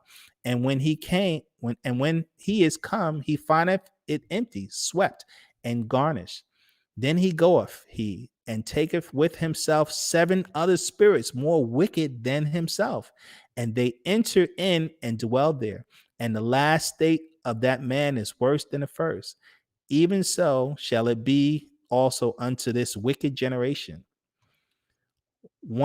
All one's life, these evil spirits can have their way, mess up their lives, and hinder their learning by erasing the memory in the subconscious mind, making it seem hard to learn, to remember, destroying your life, leading you to drugs, drinking, smoking, sex, crime, to lying, to stealing, and to killing, making you live by danger, chance, gamble, giving you diseases and sickness, making you think you're mad, crazy, and insane. And there are also walk-ins that are eternal links and transfers from one person to another by many means other than sex. Just as a soup from your bowl does not taste the same as the soup in another person's bowl, eating from the same pot served at the same time. Why is that? Because once it is yours, you send out your etheric rays from your solar plex, becomes a part of you, and the same for each person, to each his own. So the Ka'anu, the Canaanites, can transfer their 6 ether spirit forces to you by their Dawa, evil, Wakanu, wicked rituals in their churches, temples, and mosques, and contact. Just as disease can be passed on airborne or liquid, so also is the spirit being passed on. Your inner ancestors will protect you once you open up to them and speak with those good in your DNA. Who have transformed from jasad, flesh, and demand blood to Ka'a, spirit, and Aha, ether. Nuwapians, you have made that link with our ancestors who only seek to guide your lives in the best way and to protect you from the whisperers of the legions of Ka'a Mukwanu, the spirit beings trapped in lower realms trying to use you for their own pleasure, then cause you to kill your khatat, your body, and your ba'a, your soul. Do these inner spirits, dawah, jawah, ka'u, evil, wicked spirits, speak to your heart? Refer to Luke chapter 4, verse 32, and it says, and they were astonished at his doctrine, for his word was with power. And in the synagogue there was a man which had a spirit of an unclean devil, and cried out with a loud voice, saying, let us alone. What have we to do with thee, thou Jesus, son of Nazareth? Art thou come to destroy us? I know thee who thou art, the Holy One of God. And Jesus rebuked him, saying, hold thy peace, and come out of him. And when the devil had thrown him in the midst, he came out of him and hurt him not. Yes, they speak to you. You know right from wrong. They will even speak through other people to you. Here, have a drink. Drugs are not evil. They are from nature's herbs. Come, go to this club with me. Let's go to the beach today. Here, try this on. Drive faster. Let's join the army. Let's join a gang. Let's go here. Let's go there. Meet me there. Try this. It won't hurt you. And so on and on. Shikasu, people, Sadaku, friends, Nasabu, relatives, and advertisements, all speaking to you to lead you to do what they want until you will be doing it on your own.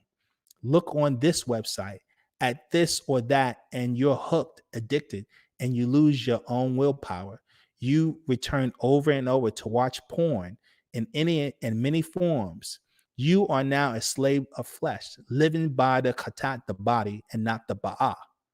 Wunawap can clean you and remove these weaknesses. Return to Wunawap before it's too late for you, while you still have some willpower left in you. Wunawap breaks the spell and gives you freedom from fear of their ghost, spirit, God, Allah, and fear of their hell. Okay, so I think that kind of gets to the point of what we're talking about here. And so, as I said, you refer to that particular book. I recommend those to get access to it. Revelations chapter 18 talks about it as well, guys. And you know what? I talked about that before, but let me go to it. And this is in the very first couple of verses. This is Revelations in the Bible, chapter 18. It says this, and after these things, I saw another angel come down from heavens, having great power, and the earth was lightened with his glory. And he cried mighty with a strong voice, saying, Babylon the great is fallen, and it's become the habitation of devils, and the whole of every foul spirit and a cage of every unclean and hateful bird. For all nations have drunk of the wine of the wrath of her fornication, and the kings of the earth have committed fornication with her, and the merchants of the earth are waxed rich through the abundance of her delicacies. And Babylon, they're talking about the new American empire. If you refer to our book we put out, the Leviathan series, it goes into this. We on the Master Teacher even did breakdowns on Revelations chapter 18. But this planet Earth is plagued with 6 spirit forces. And this is what's destroying us as a people, because we don't know how to overcome these spirits that's inside us. Right? Also, I refer people to watch that movie with Denzel Washington called Fallen. It goes into the spirit forces. That's important. A quote from Panabab. There was a study that say 90% of biracial people are bipolar because you are dealing with 2 different bloodlines. Right? Let's see. Question number 8. What can a person do if they are plagued by unfamiliar spirit forces? Answer. Remember, spirits are people's personalities, and if this is true, the one great power that humans have over spirit forces is the will of their own minds. Spirits implant desires within humans to do irrational things against their own best interests. So the only way to fight spirits is to use one's own willpower not to give in to the behavior that the spirit is desiring a person to do. Spirits will depart from any host that will not give in to its desires. This is how people conquer drug addictions, alcohol addictions, sex addictions, food addictions, etc. Spirits are the cause of people's addictions, and they will flee any person that they cannot control or influence. Spiritual rituals practiced daily and being around positive, spiritual, conscious people are the best way to rid yourself of negative spirit forces within. The African race can rid themselves of all 62 spirits just by living the culture of Wu Sabat. In fact, if we stop race mixing for 4 generations, those negative spirit forces would be eradicated from our bloodline. But keep in mind, non-African races thrive on promoting cultures that give life and power to 6 ether spirit forces. Okay? Question. Are these teachings the reason why Dr. York calls himself a spiritual master, teacher, and guide? Answer. Yes. Dr. York, aka Panabab Yanana, incarnated for the sole purpose, which was to re-educate Black people worldwide about our spiritual knowledge that we have long forgotten. Every 25,000 years, one is raised among us by the forces of natural nature to renew our culture, refer to Patarak. What we are teaching about spiritual knowledge is really intro information, because the real spiritual education starts when each individual learns to open their own third eye and make personal contact with your positive ancestors who resurrected to higher dimensional worlds, who are waiting on you, which will be the beginning of your real education about the nature and ways of spirit forces. Quote from Panabab Yanana. I repeat it to all of you. I am a master teacher. I am not a holy man. Don't make me holy so you can look at my faults. Okay. Okay. So question. Let's see. Got it. What? Say that again. Who asked that question? All right. Let's see. All right. So there was a couple questions there. Program. The word is training. But I got it. Problem I had studying. Problem I had to study all the science in 5 years because I live in Cabo. Okay. Can you address the significance of the word spirit, spiritual, and its origins? Etymologically, this is a European Western word, correct? Yeah, it is a European Western word. It comes Keep in mind, when we talk about spirit, this is a translation, right? That actual word, it's translated out of the Bible. And that's why I said, if you guys go back to the beginning, and question number 2, I said the Bible calls spirit nefesh, which means self. So that's the actual word. It's the same thing in Arabic. If you read the Quran and you look at the word spirit, it is nefs, and in Hebrew it's nefesh, right? And it just means the self, the person, or the personality. That's why I was saying your spirit is your personality. Your spirit is your personality. Okay. And so when you're looking at the Bible, the Hebrew and the Quran, I as I keep trying to remind everyone, this information, this doctrine came out of ancient Kemet, aka Egypt. And in ancient Egypt, we called spirit the Ka'ah, and we called soul Ba'a, right? And that's where the Europeans got the concepts from. That's where the religious teachings they got the concepts from. So they got those words and concepts from our ancestors, what spirit and soul. But your spirit is your energy. It's the energy essence of yourself. The human body is keep in mind you're made of material flesh, right? The physical body, okay, it's made of flesh, which is cells and molecules and atoms. Now, when you get down to the atom, the molecular essence of your body, well, let's do like this. The body is in 3 parts, which is solid, which is your flesh, liquid, which is your blood, and gas, which is the your mind, right? Which is electrical. The mind is electrical. Now, what came first, the solids, the liquid, or the gas? The answer is simple. Gas came first. So you existed as a gas or electrical, and that electrical aspect to you is your spirit force. And your mind is electrical. And your blood, the liquid in you, the electrical part of you, the spirit part of you, lives off the blood. That's why when a person's heart stops, death comes, because the spirit now can't live in the body because it feeds off the blood. And when you stop blood flow, then the spirit leaves the body, and that's what we call death, right? And so your spirit is energy. Now the key is understanding or comprehending the soul. That's another energy force. This is why Black people are able to do things other races of people can't do. You see us, we move differently, which is why we perform different athletically. No one can dance like us. No one can produce the tones or produce the music that we make, the sounds that we're able to make with our voices. We have an energy force that's unique to us that no other human has on earth, right? And that's the soul force. And so that's another energy that is unique to Black people. Okay, and so when you say you sell your soul, you're supposed to use your soul force, which is your emotional force. It's what LeBron uses to be great. It's what most athletes use to be great that are African.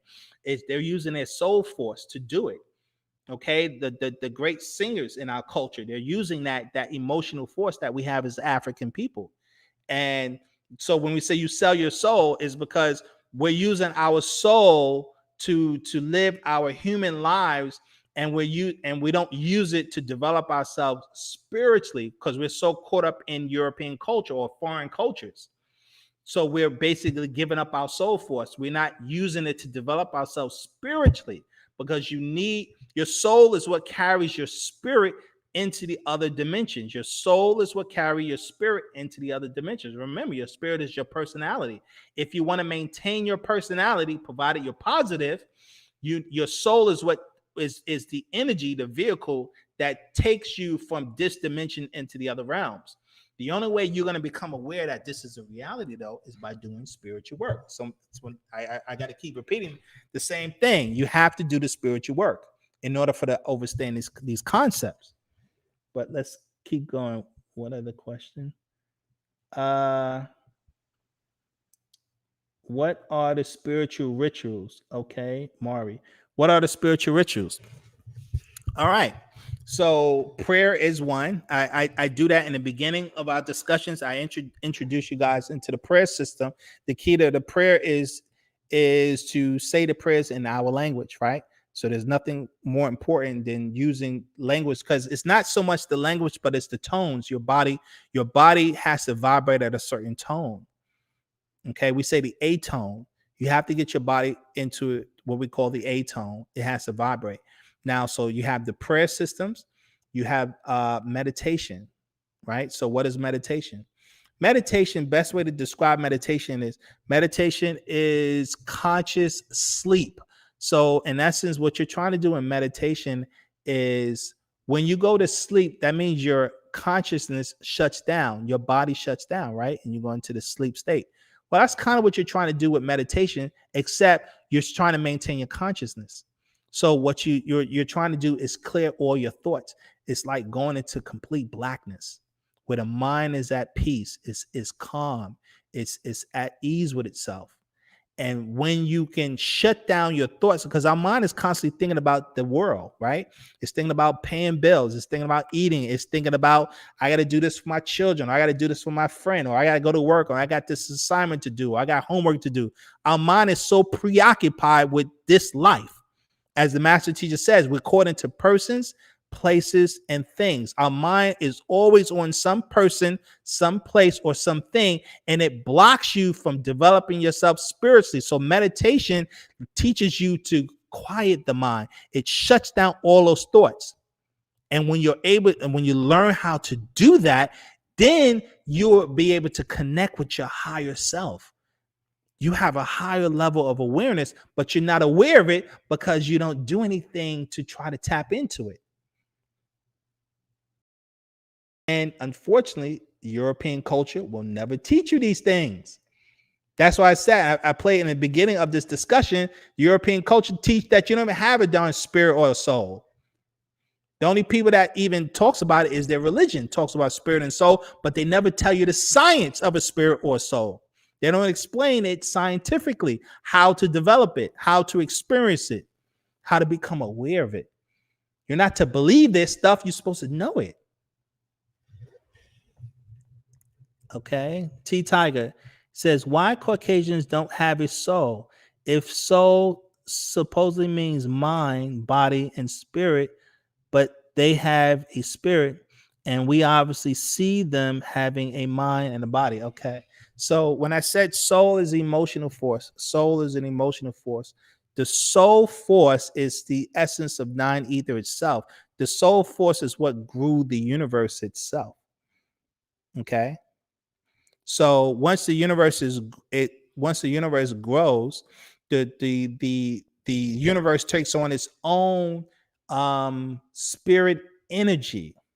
The universe takes on its own spirit energy once it's grown, but something had to grow the universe itself, and that's dark energy and dark matter, and that's the soul force that grew the universe. Every universe comes into existence the same way. Now, that dark energy and dark matter is mental, it's mind. It is the supreme mind of the universe itself. And Black people come from that origins. Black people's spirit force comes from that blackness that grew the universe. But now, once the universe is grown, right, you have the Big Bang. The scientists talk about the Big Bang. Once the Big Bang comes into effect and you create, and the first suns come into existence, that they send out energy, spirit energies throughout the universe. And over time, those energies get weaker. But these how can I say, these spirit energies that come from the suns are always creating things. So depending on the cycle that a species is created will determine its spirit nature or spirit force, its life force. Now I recommend we did that's why we did the lectures, the African Science of Existence. For those who haven't seen it, watch it. For those who watch it, I always recommend, as you know me, watch it again. Okay. Let's see. And because if you watch this here's my site. This right here, the African Science of Existence, parts 1, part 2, part 3, and part 4. This will kind of introduce you into the concept. Also watch the lecture, The Races of Nature by Nature. and then you can understand only African people really have a soul. Because all soul really is trying to say is that it's the original force that grew the universe. Okay. Everyone else has a spirit force, but not everyone has the original soul force that grew creation. Africans do. That is our birthright. It's one of the things that, it's what we have. It's what makes us unique. The original people of existence. Again, we used to know this. It's in all of this information is encoded in your DNA. I repeat, all of this information is encoded in your DNA. I tell everybody once again, watch the movie Assassin's Creed. Watch the movie Assassin's Creed, because that particular movie, if I can find it, it goes into how to restore your genetic memory. That movie goes into how to restore your genetic memory. That's what the movie is about, right? Let's see. Let me see if I can find it.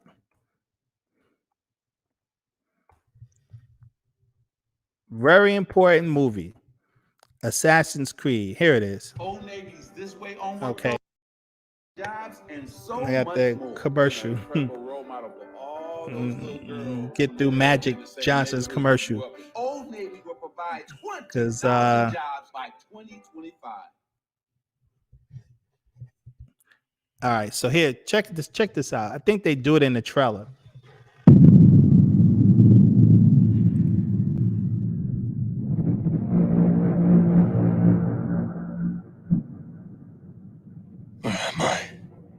At 6 p.m. yesterday evening, you were executed and pronounced dead. You no longer exist. What kind of prison is this? It's not a prison. You're about to enter the Animus. What you're about to see, hear, and feel are the memories of your ancestor, who has been dead for 500 years. What do you want from me? Your past.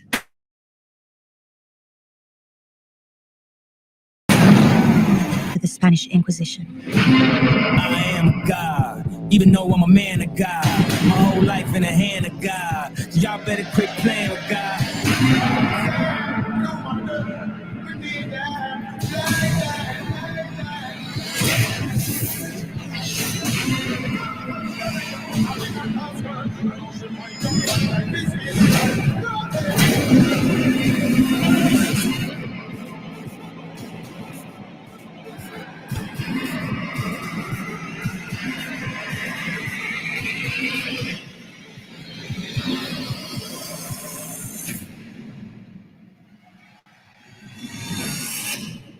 We work in the dark to serve the light. We are assassins. Now, this whole movie, it's entertaining. I actually like it, but this whole movie is about they tapped into his DNA and he was able to go into his ancestry and pull up the memories of his ancestors who lived over 500 years ago. It's a real science. It's a real science. They put a lot of this stuff in movies. Now, and that's something we'll get into another discussion about the secret government and why this is what it is. Our people, you guys have to educate yourself about the secret government. I can't stress that enough. This planet is not what you think it is. The reality is not what you think it is. Everyone has been lied to on this planet. Everyone's consistently being lied to on this planet. You guys must learn and begin to educate yourself about the secret government. That's what the books the master teacher put out about Leviathan. Those books we put out about Leviathan is introducing you to the secret government and what the secret government is really all about. There's I was watching a lecture earlier today that gets into this subject of the secret government. Really good. This guy right here. So look at last. He's an attorney. We were Daniel Sheenhan discussing in kind of capsulizing how the robber baron elite Okay, so now this guy, he's talking about the secret government, and he's a prominent lawyer, and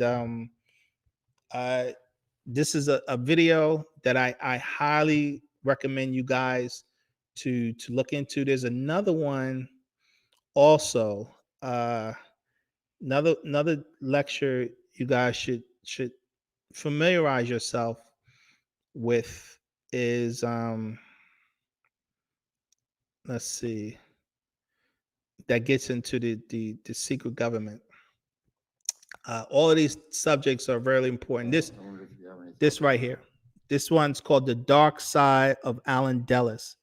Okay, this is one of the founders of the CIA. The CIA basically is a separate entity within the United States government, and the president does not control the CIA.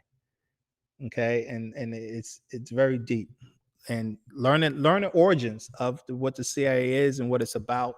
And the CIA was created by the secret government within the United States government. So, but let's see. T Tiger, what else you said? Is there a sin in spirituality? And do we need forgiveness if we have lust, bad intent, or whatever the case may be? If so, where do we get that forgiveness to rise? Okay, so those concepts, keep in mind, T Tiger, those concepts are religious theology concepts. So, that's why I say I went into in the discussion we did, the lecture, rewatch the lecture we did on Leviathan, right? The whole concept of Leviathan comes out of a concept called sin. Sin, I said, was the ancient name of the moon god in ancient cultures. This is where the concept of sin comes from. So when you read in the book of Leviticus in the Bible, the book of Leviticus is the book of Leviathan. That's where you get the sons of Leviathan is the tribe of Levi, who's the fifth son of Jacob, of the sons of Israel. The Levitical law, the Leviathan is two words. Levi, which stands for law, and Athan, which stands for sin. Go to Wikipedia and type in the moon god sin, and you're gonna get they're gonna tell you what it is, right? If you go to Google and you type in moon god sin, where am I at? I'm sorry. Let's see, moon god sin. Okay, you type in the moon god sin, right? And it comes right up. It's a Sumerian deity. This sin is an ancient Sumerian deity, the moon god Sin. And Sin, another name for sin, is called Zuin. And it stands for, Zuin stands for Zupu, the realm of Zupu. Zu-in stands for the animal kingdom or the animal world. And so when they said you living in sin or you living according to sin, that really meant you was living moon culture. What is moon culture? Moon culture means those people who are not in harmony with nature. Moon culture. You had moon culture people and you had sun culture people. Sun culture people lived in harmony with nature. As African people, we always lived in harmony with nature. So when someone said you were committing a sin in ancient times, that meant you were someone who did not live in harmony with nature. You was adverse to nature. If you notice, the whole Caucasian culture is adverse to nature. Their whole culture is about not even thinking about being in harmony with nature. In fact, the whole Caucasian culture is about being at war with nature. They thinking they could conquer nature, overcome nature. They don't even tell humans you're supposed to be at one and in harmony with nature. So again, when you say terms like sin, are you committing a sin? I know you read that in the Bible. What I'm trying to tell you is that the people who put these Bibles together, they were copying these concepts from ancient cultures, and they never taught you the origins. So I said the Bible, the concepts in the Bible came out of Sumerian culture, and it came out of the Egyptian culture. The whole Adam and Eve story, that's a Sumerian story. came out of the Sumerian tablets. This being named Adam and this female named Eve, who were created by these beings called the Anunnaki. That's a true story. It just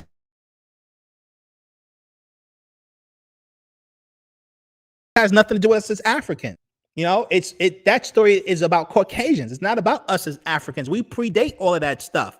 We were involved with the Adam and Eve project, but I'm saying it's not our origins. They teach the whole Adam and Eve story like it's an origin story. It's not our origins. You guys must become aware and familiar of these things. It's not our origins, right? We're not the children of Adam and Eve. That's in our bloodline, yes. And eventually we'll get into that, right? Eventually we'll get into that and all. It says, Norleen Frank saw the movie Assassin's Creed is good.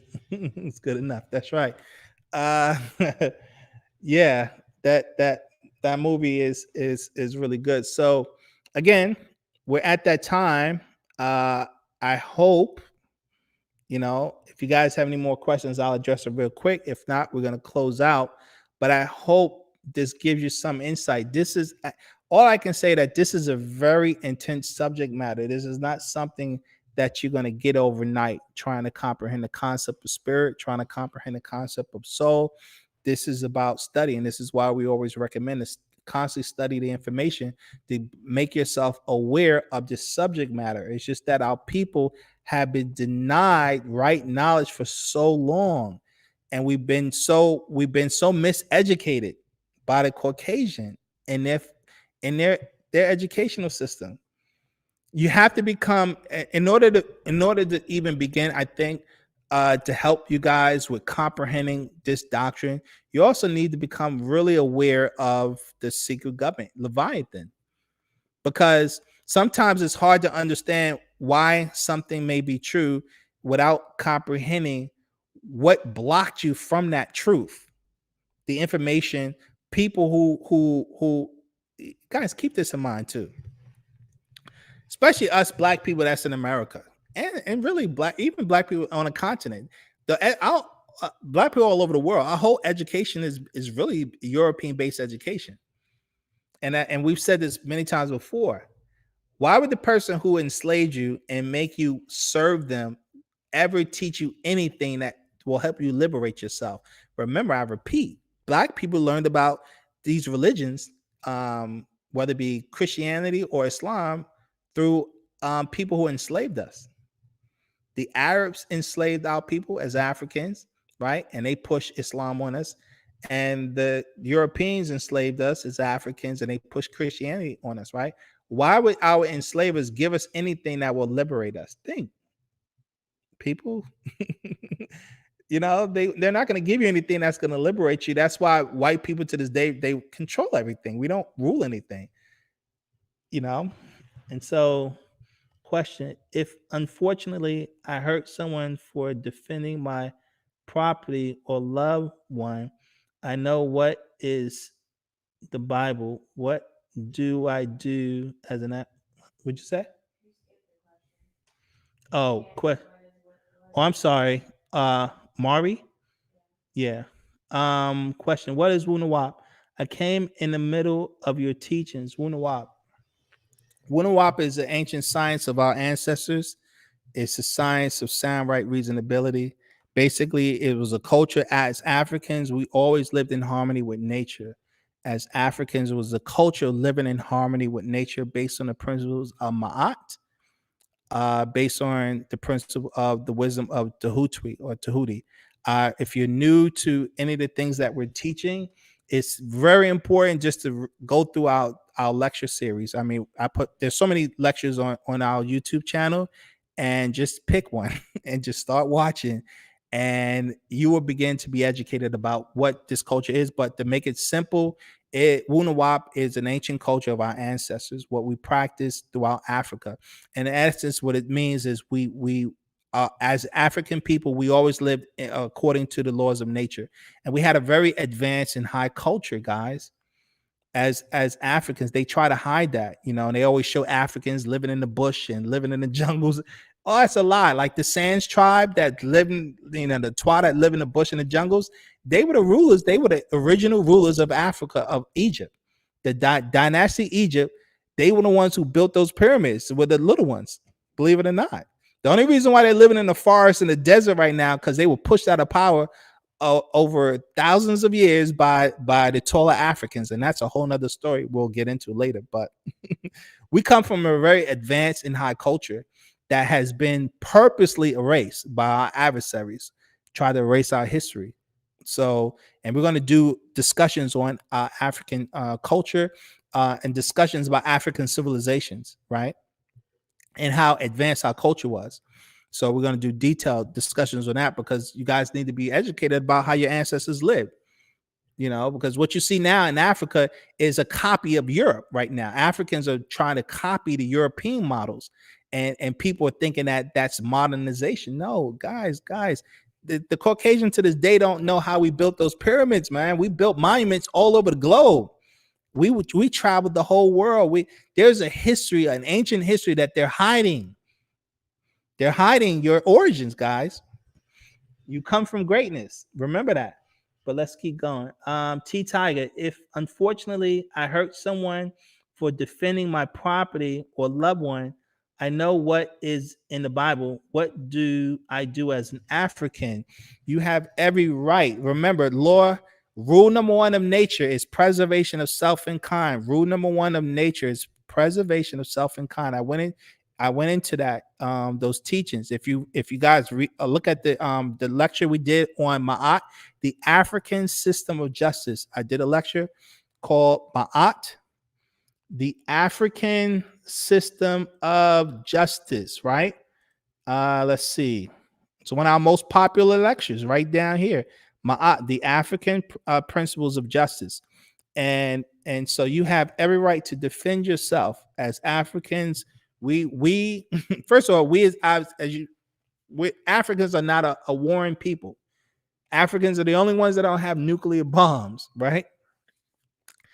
Everyone knows the Caucasian has nuclear bombs, the Chinese have nuclear bombs, the Hindus have nuclear bombs. Africans are the only ones on earth that don't have nuclear weapons. Because that's not in our nature, guys. That's why we got defeated, because our spirit force is different than the Caucasian. They have a 6 ether spirit force, and the other races have 6 ether, and we have 9 ether. Our spirit forces originally, we're passive people by nature, so we didn't understand the mind, the mentality of the Caucasian and how they operate, and that's how they was able to beat us, because they're able to think of things we would never think of. They create weapons, things we would never think to do.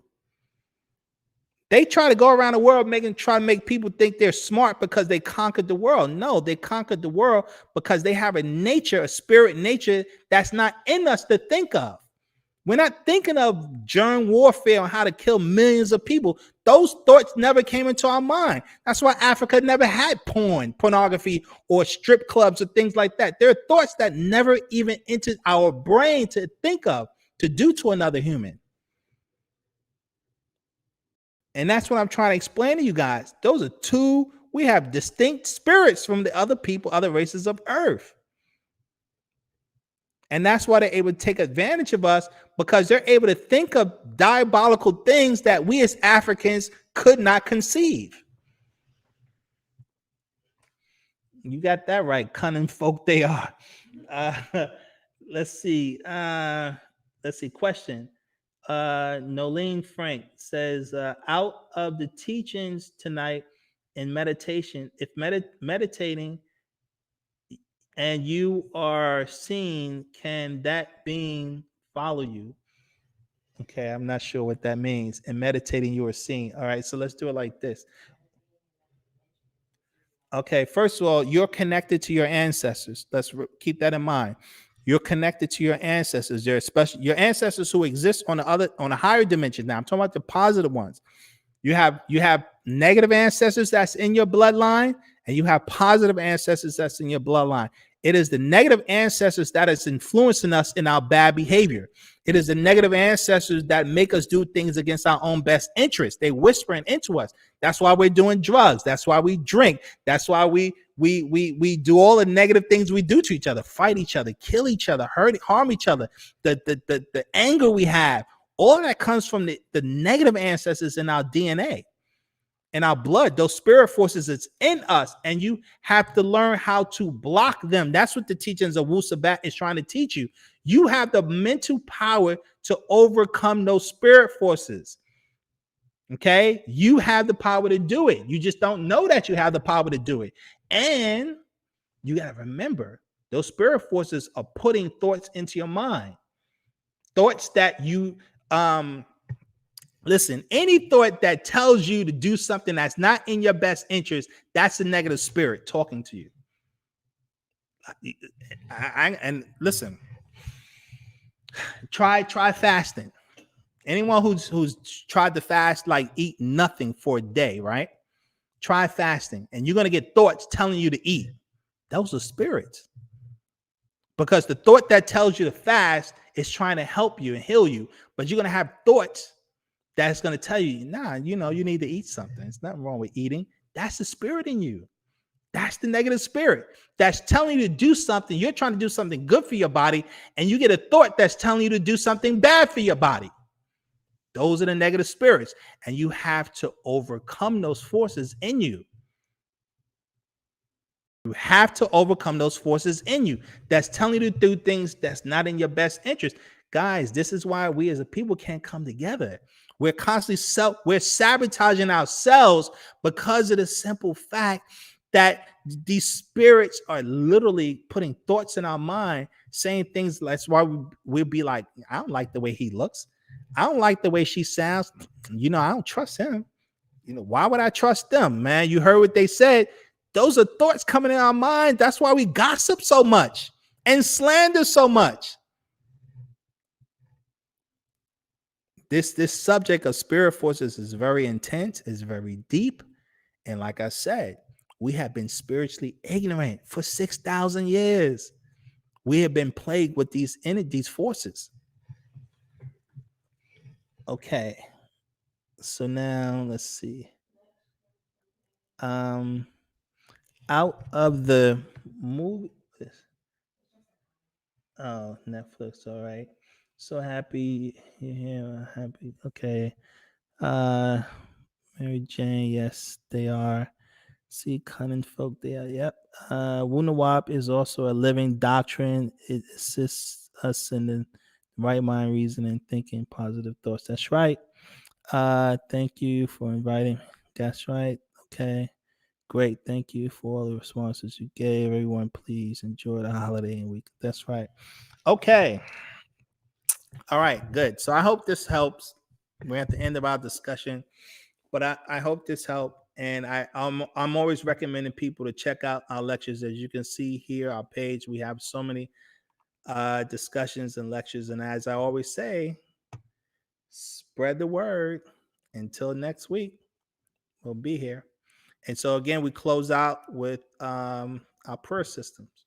And I will see you guys next week. We say Wadu. Abdul Kalam Namasat Wabazun Amag Kasam Nafa Port. Anuki Jawaf Pa Ashuk M Port. Wu Kalat Ashuk Kawun Jaref Naya. Anuki Kasamun M Port. Wu Port Kawun Kasamun M Naya. Anuki Wahu Ama Port. Wu Port Kawun Wahu Ama Naya. Nakuk Kador Naju Amag Kasamun M Port. Wu Khabub Amag Shikasan. Nakuk Kador Kawan Kalab Pafaf Nakuk Daya Jawab Port. Amad Wasu Amad Dayani Kawun Lake Bakui Jawab Port. Anuki Yabab Bi Nafasni. Port Kawun Anuki. Port Kador Nakuk Kador. Port Amu Nakuk Amu. Lahehum Manahnun. Layahum Manahnun. Ahumata Korehum. Ahumata Korekum. Ahumata Korenun. Ahumata Jawefnaya. Ahumata Naya Wu Anuki Hum. Ye Ashuk Ree. Asmua Jayenu. Ye Unataro Afuknun. Anunata Kharaukum. Ye Unataro Afuknun. Afuknun. Afuknun. Ye unatharu nun. Anun.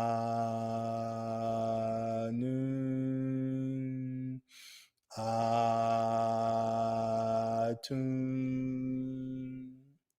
Atun.